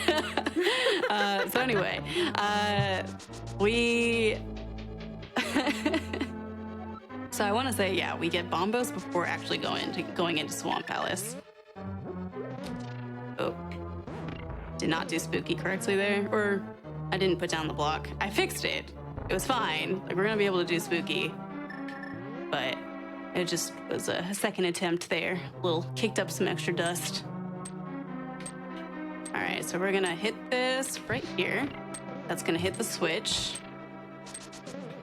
And then we're gonna fire rod right here again. Okay, or just miss, that's cool. Thank you. It's the beautiful thing about half magic. It's like you just have so many fire rod shots to just completely throw away, like I just did. All right.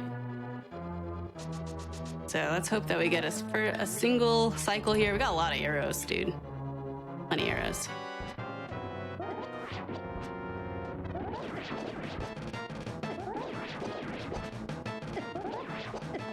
Wow, I don't know why I went for a fifth spin. I should have just hit those guys with arrows. That was a little more rust. For me, a little more rust. All right, so Meyer's done. Okay, so after Meyer, we're gonna go to what we call a checkerboard cave. Looks like a checkerboard. Aptly named. And then we get a heart piece there. And then I'm gonna flute to 4, which is Link's house. And then I'm gonna go through the portal south of Link's house, and I'm gonna go to Bombos, and then I'm gonna run over to Swamp Palace, grab the heart piece before I go in. Cannot forget that heart piece. I have forgotten that one before.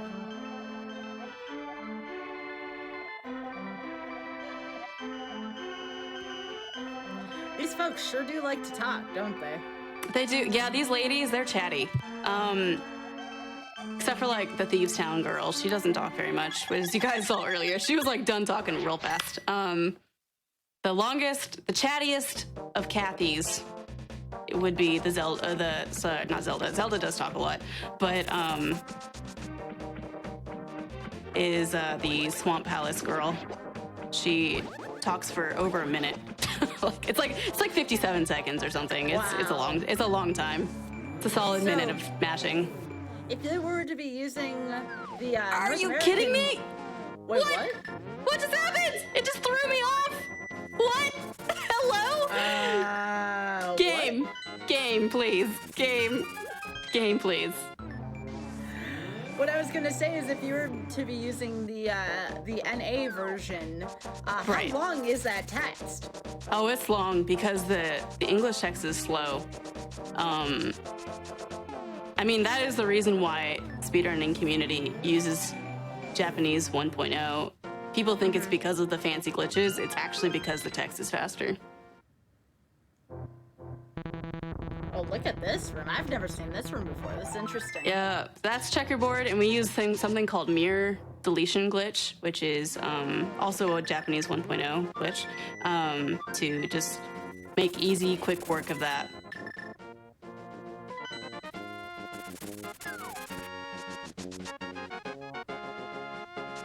Okay. So, like I said, we're gonna go into here. Okay, game. Please go. Please go in the portal.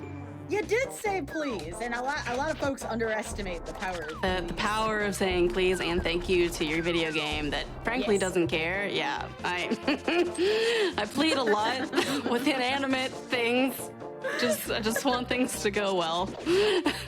That's so much to ask. No, absolutely not. Okay. So this is Bombo's tablet. This is also a flashing light. Please look away.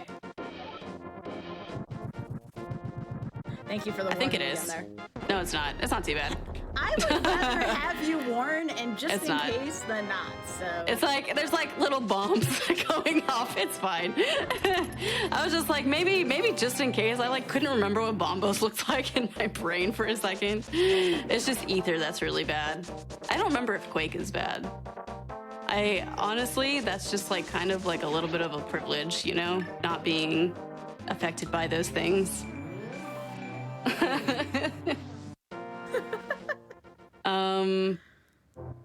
So before it gets too late, why don't you talk about your stream for a little while? Because I know folks are asking about what else you do.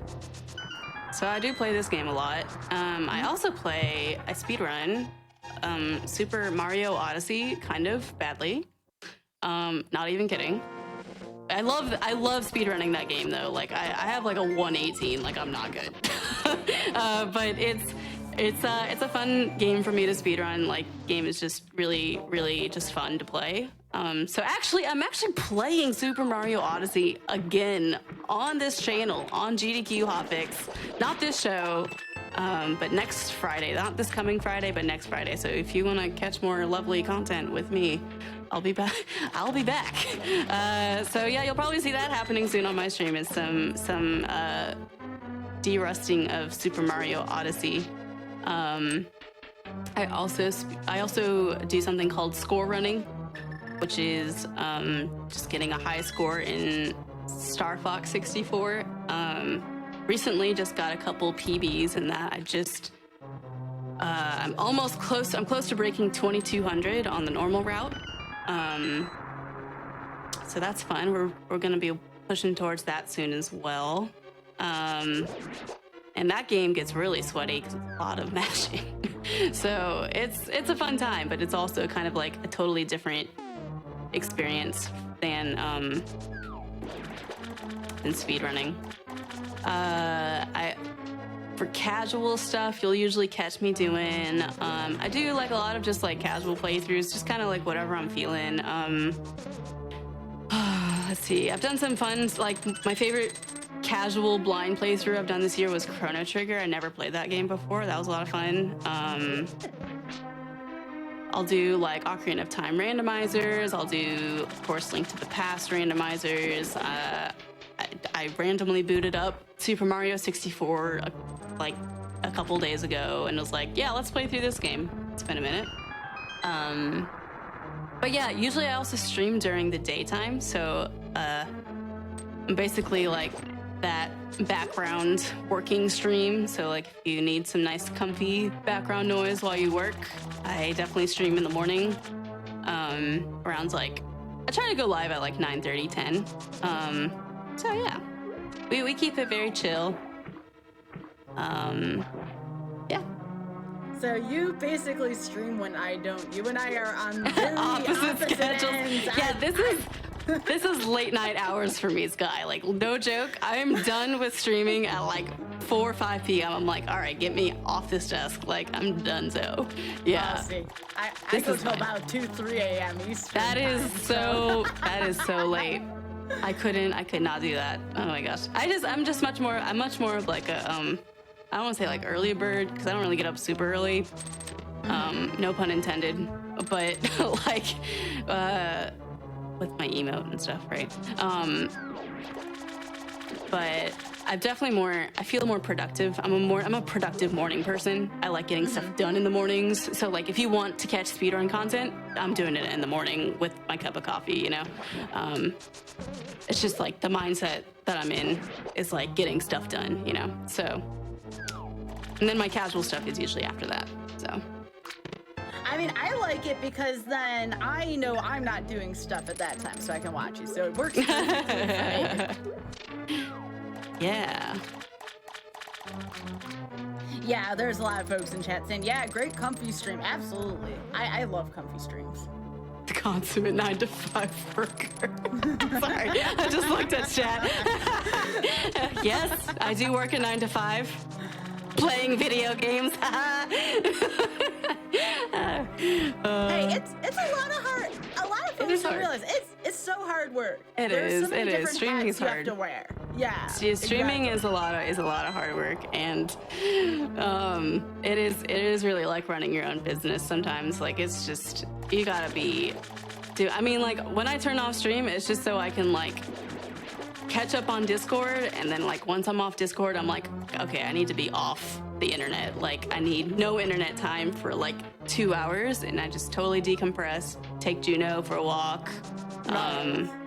I'll read a book, I'll make dinner, go outside, just like, you know. I can't think of the last book I've read. Like I got done with grad school, and I'm like, I'm done reading for a long time. Yeah. All right, here we go. Another boss. Don't make us sweat here, right? No, this one's fine. No. Oh, there's a flashy during this, right? Yeah, I can't think right now. No, that's fine. That's fine. I don't think sure so. There's a flash. You don't think there is? Maybe the ground shakes or something. Maybe. Yeah. Gosh. Just be careful during phase 2 here, folks. I'd look away just to be safe during the second phase. I'm trying to remember if this was a flash or a shake. I think it's just a shake. Oh, not even. Okay. Yeah. I just wanted to be sure. It's been a while since I've watched this game, so all right. I for some reason I remember the eye flashing, but that was the other boss. So again, better to be safe than sorry sometimes when I can't remember.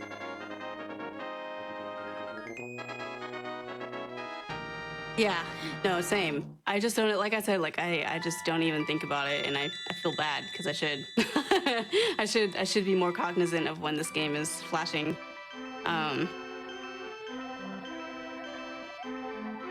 But yeah, no, that boss fight. So Argus is intended. This dungeon, Swamp Palace, is intended to be the second dungeon that you beat in the Dark World.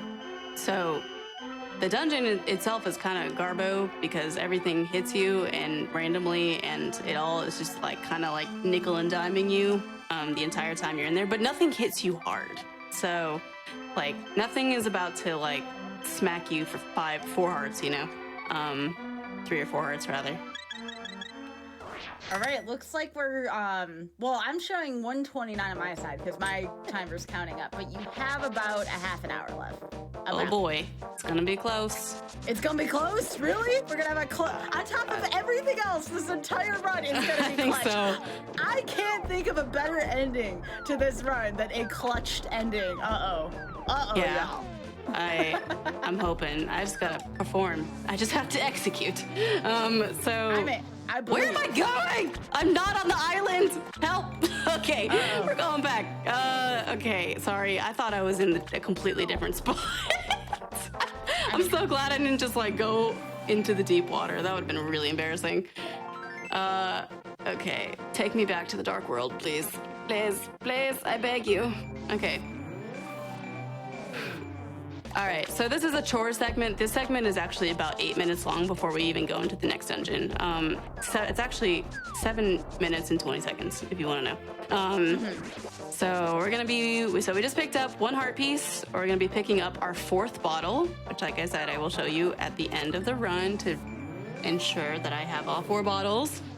And then we're gonna be doing a little upgrade skis. We're gonna be getting a better sword and a better set of arrows for our bow so we can take down some kind of pig dude. Is it called like the butter sword or something like that? Yeah, people call it the butter sword because it looks like literally a stick of butter because it's very fat and yellow.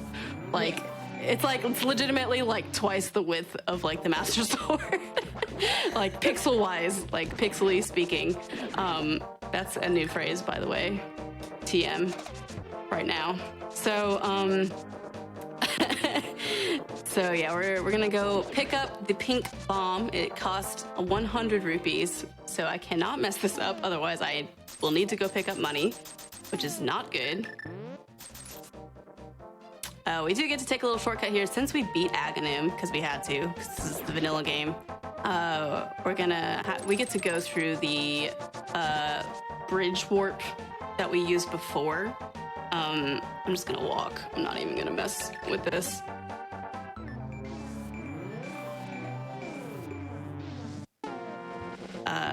Okay, I don't know why I paused. I guess I was gonna take out the hookshot again. Yep, let's take out the hookshot again. Someone in chat thinks that the butter sword looks like an ear of corn. I could see that. An ear of corn? The corn sword. I actually want to see that in real life now. Like somebody just like put some sweet corn on a on a sword.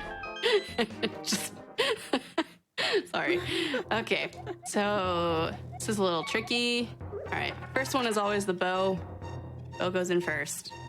We just talked to her. It's the lovely pyramid fairy, all of her glory. And she's like, did you throw this in? And if you just tell her the truth, she's like, thanks for being honest. And like, I love that energy in 1991, honestly. That's good energy.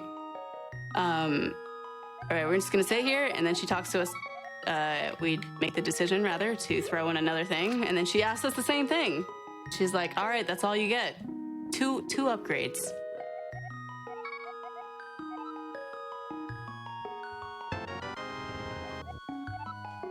Not used to seeing this room. This is a really cool experience. Yeah. So yeah, and like randomizer, the fairy isn't there at all. They just put two chests there instead, because that's all you get from her is 2 unique items. So yeah. All right, so now we get to make our way across to North Dark World, which is not an excuse me game. That was my controller just like deciding that we needed a down input instead. That was good. So here we go into the King's Tomb. It's called the King's Tomb. I don't know if it's actually like, there's some like, you know, a sign somewhere that's called the King's Tomb. It's just a fancy tomb. So then the magic cape is in here. So that's again, one of the necessary inventory items we need for 100%. What is the cape used for? The cape, you'll see in a second, in one moment. The cape allows you to bypass barriers. So there's a barrier in the Dark World called Bumper Ledge, because it's like a bumper looking thing. It like bumps you out. It will allow you to walk through it. You can also use the cape to actually, in randomizer, you can use it for going to Aghanim. It'll allow you to pass the barrier that goes to Aghanim's tower, the one that you normally just slash with the Master Sword.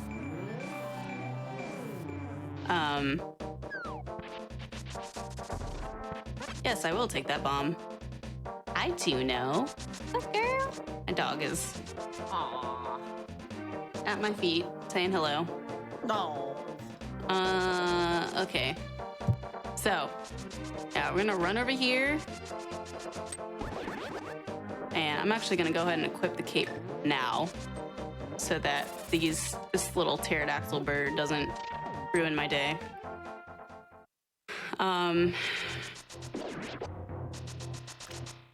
So yeah, so you see that little bumper right there? We can actually walk through that with the cape. And that makes sense right here. I'm gonna equip it, I'm gonna bump right off it.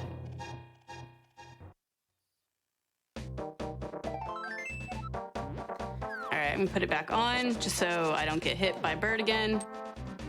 And then we're gonna mirror. And then now we're gonna get the the heart piece that is in the lumberjack cave. So this tree doesn't become available until like after you beat Aghanim for the first time. So you can never get this heart piece early. You can see it early, but you can't actually get it until after you beat Aghanim the first time. That was hidden very well. Yeah, I know. It's such a cool effect too. I love the effect of the leaves falling. You don't really see that anywhere else. Okay, sorry, I just menued again just to double check my heart pieces. I just want to make sure I only have 2 left. So that was heart piece number 18 that we just picked up. Right now we're getting the ice rod. This is Ice Rod Cave all the way over here.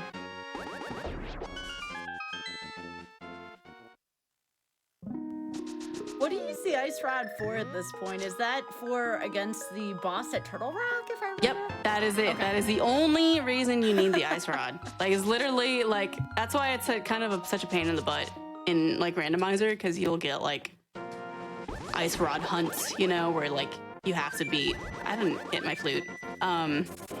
You have to beat Turtle Rock, but the only thing you're looking for is the ice rod, but there's nothing really blocking... like progression of the ice rod, you know, or like not progression, but like, you know what I mean? Like there's no reason for anything to be behind ice rod, or except for Trinex. Do y'all randomize bosses between dungeons, or is that you really can not a thing? you can okay. and that definitely mixes things up. Yep. Okay, so moving on up. So we picked up the Quake Medallion that was necessary for Turtle Rock a while ago. Picked it up before we went to Zora, which I didn't really talk about. There's the last heart piece over there on Floating Island. We'll get that on the way to Ganon's Castle. Ganon's Tower, whatever, same thing. Tower, castle, it's all the same. Nice full inventory now. Please. About 22 minutes left. I'm gonna try to give updates every now and then so you know what you're up against. Okay. I think it should be okay, actually. It's gonna be really close.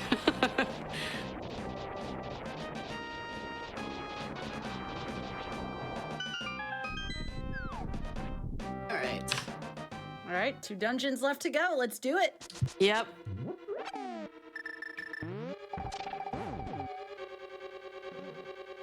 Turtle Rock isn't too bad. The only thing I need to remember in Turtle Rock is to go into Mimic Cave and grab a heart piece. So Mimic Cave is towards the end of this dungeon, you have to like leave Turtle Rock and like take a little side bridge and go and get the mirror shield. And before you do that, if you mirror into the light world, my muscle memory just failed me. You will go into, there's an extra cave in the light world there that's only available by mirroring to it. And that's where one of the heart pieces are. I'm just gonna mirror out because I don't feel like messing with those very cool spikes right now.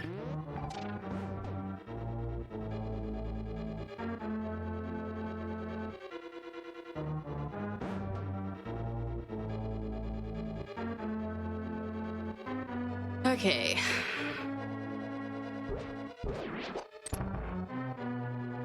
So these guys do a lot of damage, these pokies. There's a lot of them in this dungeon. It's very cool. This is one of the worst rooms in the game.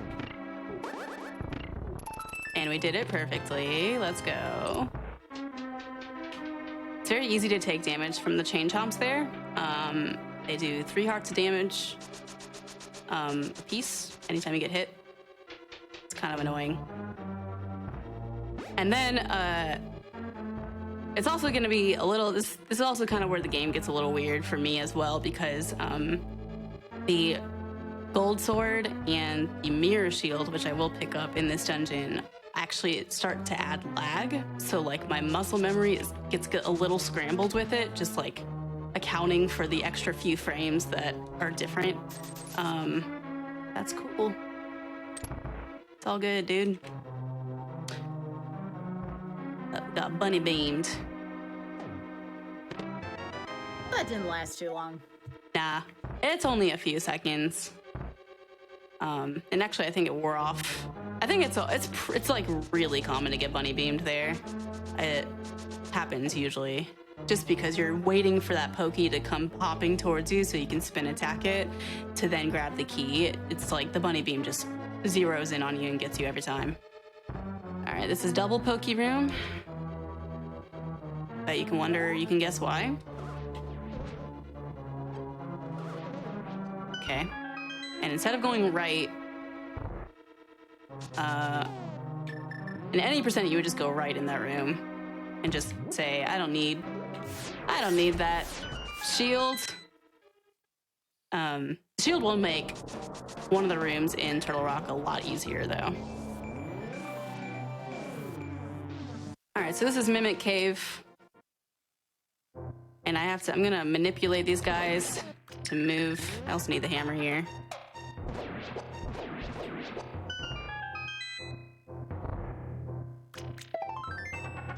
For whatever reason, with the mimics, you can manipulate the way they move by grabbing the little barrier there and just like moving the D-pad. You hold A and grab it, and then you can just like move your D-pad around and you can move the mimics as long as Link is like grabbing onto it. It's very interesting. All right, there is our laggy shield. Laggy shield? Laggy shield, laggy shield. I pull out. Hi, dog. Hello, pup. She's Dog's looking at me like- for pets. I was gonna say, dogs like love me. Right when you're trying to do something. Well, that's always the way, you know? Yeah, that's true. All right, so... Okay, we're good, we're good. Little dark room here.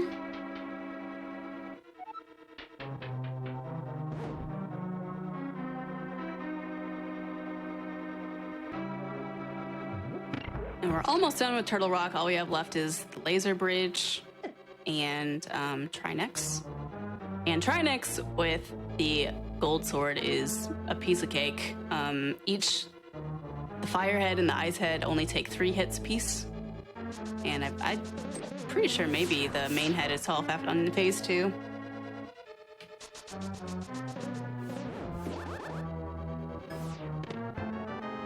This room never looked like fun.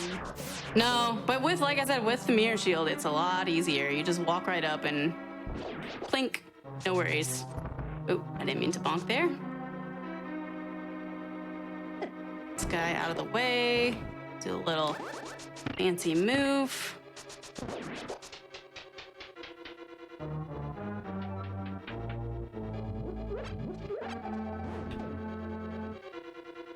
Do a little spin dance here. It's great.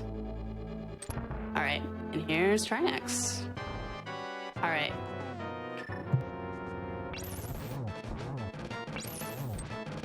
Excuse me. I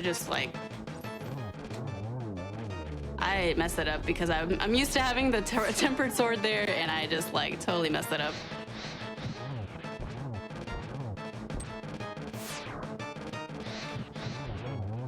All right. Middlehead wants to give me a little more love. So normally with the tempered sword, you do like 3 hits, and then you, man, what do you do? It's like muscle memory. You know how like sometimes you do so many things with muscle memory, you can't like explain how you do it, like unless you actually do it. Yeah, it's one of those things. I can't actually like explain how I beat Trinex. I don't know.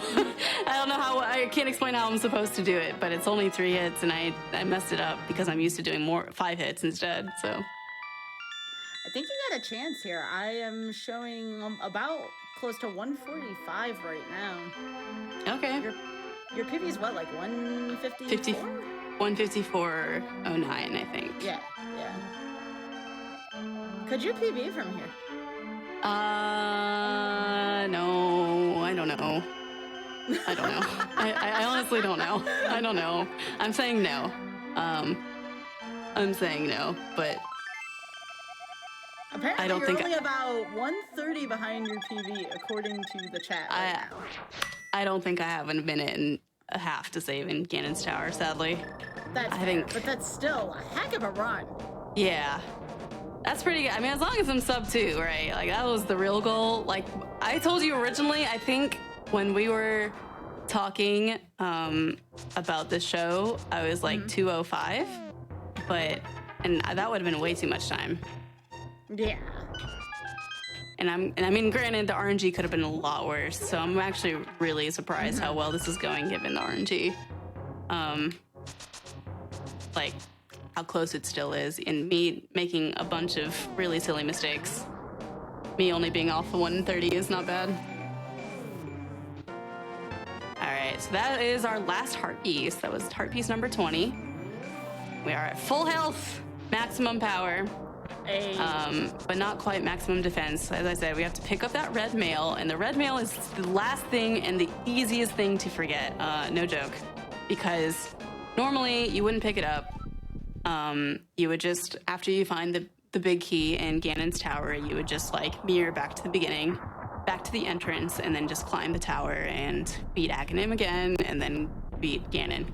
But I'm gonna have to leave after I find the big key, and I'm gonna have to go to the big chest to get the red mail. But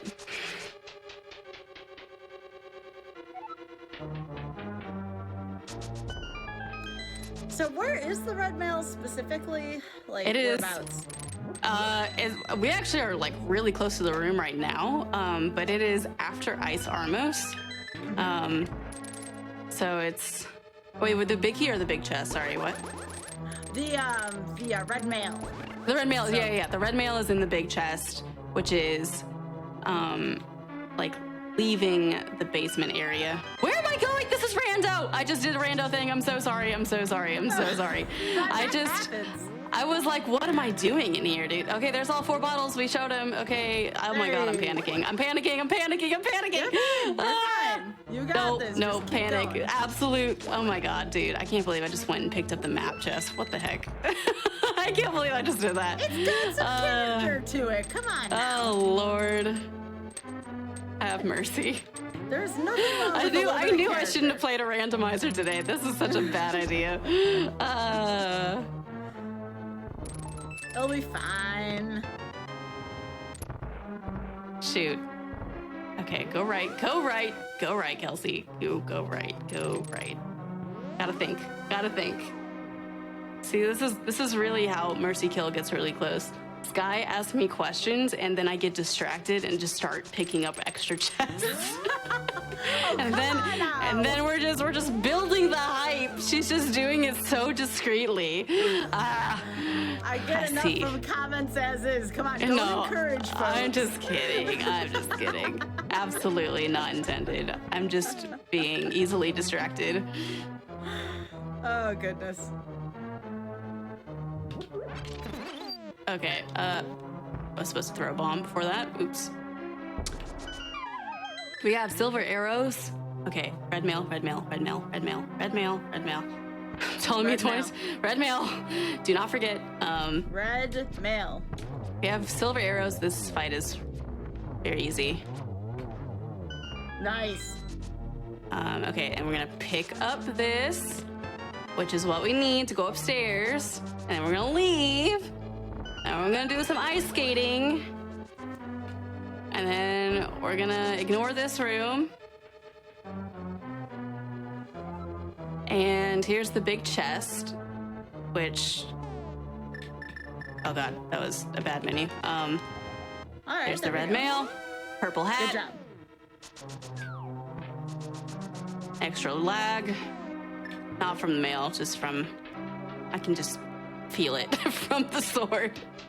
All right. So that was like one of those little dash, spike dash things I was talking about in Spike Cave. That was kind of risky to do in Spike Cave, but what? Please come over here.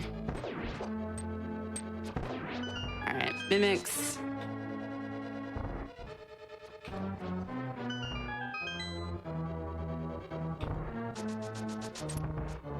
All right. So now,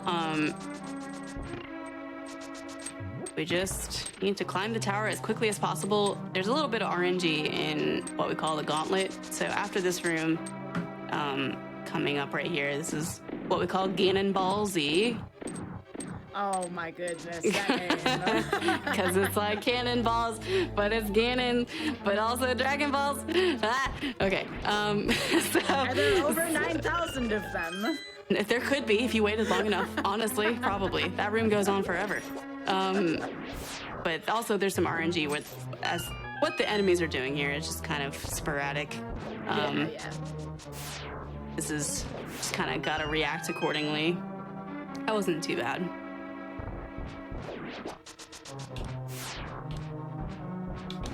Okay, thanks, Zazik friend, for not dying quickly.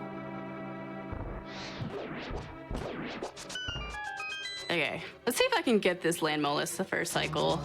It's gonna be a tricky one. I haven't done it in a while. All right, we go down here, we bait that guy. Wow. Yo, first cycle. Whoa. All right, one cycle, let's go. Very cool. Let's go.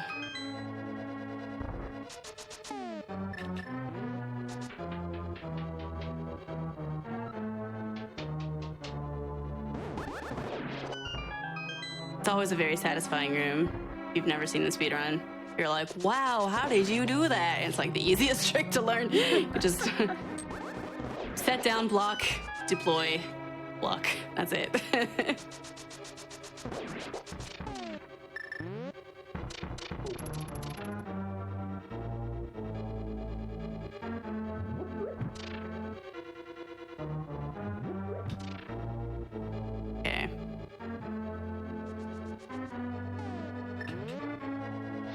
Okay, I'm actually gonna deliberately go up here because I don't want to accidentally despawn GT. So if you like that second little chime, if that happens while you're climbing the stairs, you can actually despawn the rest of the dungeon, and then that's not good. Then you can't beat it. So we're just gonna be a little careful there. I need a key. That's weird. Why didn't I have a key?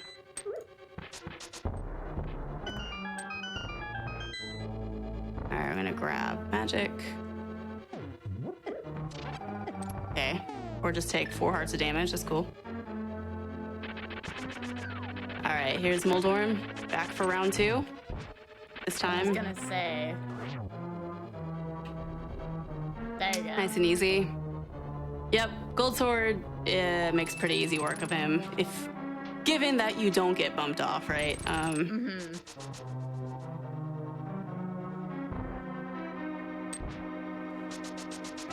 All right, so next RNG point is right up here.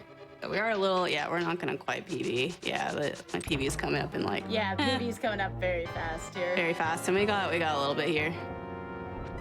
You said it's 09. I'm an open map chester. Oh, nice. Nice triple. All right, everyone, get your GGs out for past Kelsey. GG. Very close GG to past the PB. Kelsey. You were great. I can beat you soon. If I have good RNG, I will do it. Nothing personal. You were just young and inexperienced. Young kelp. All right. Wow.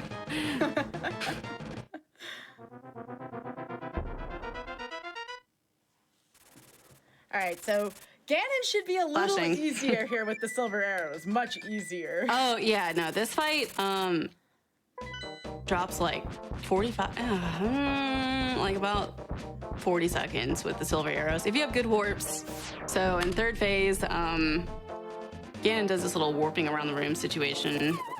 And if you have good warps, you can probably save like a good 40 seconds. If you're like me and you have like a 220 Ganon with tempered and no silvers, yeah, you can save a lot of time here.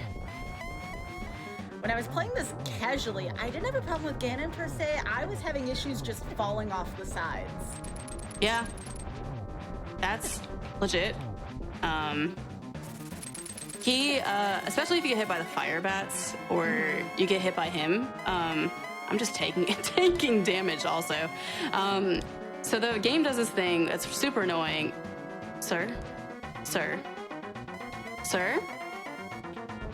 Okay, we're not gonna beat this guy because he's warping everywhere. Okay, he does this annoying thing that if you hit him and you're holding one direction on the D-pad, you will go flying in the opposite direction that you're holding. Because you're like, no, I need to stay on the platform, so you're holding up and then it just shoots you down. It's really terrible. It's like very not intuitive. like for casual gaming.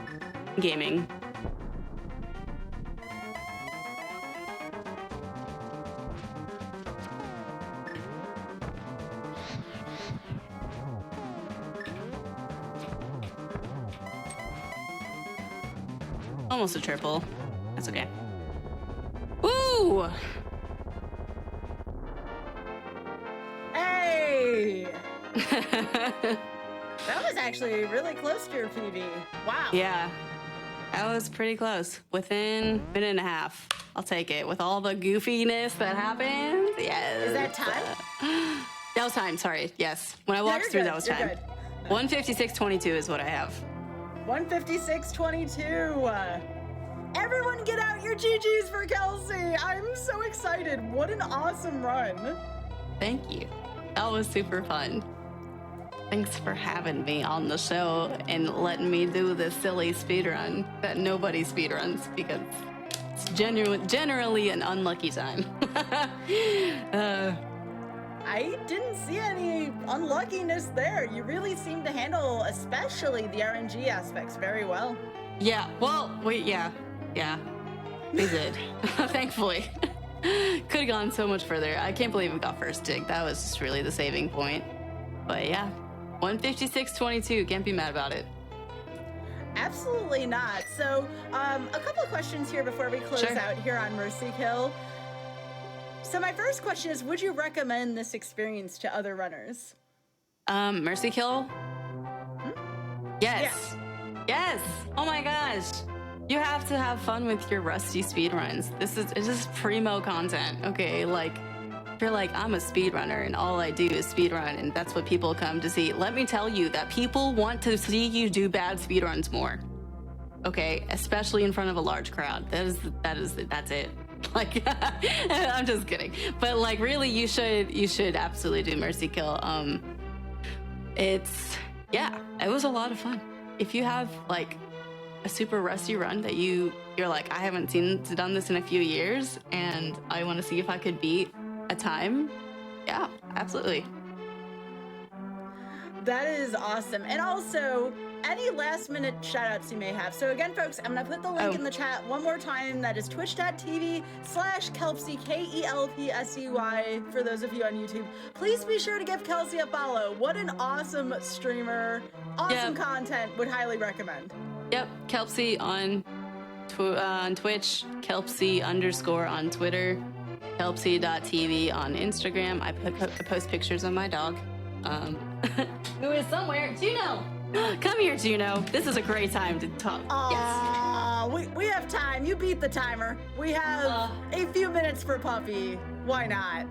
This is wholesome right here. She's so sleepy.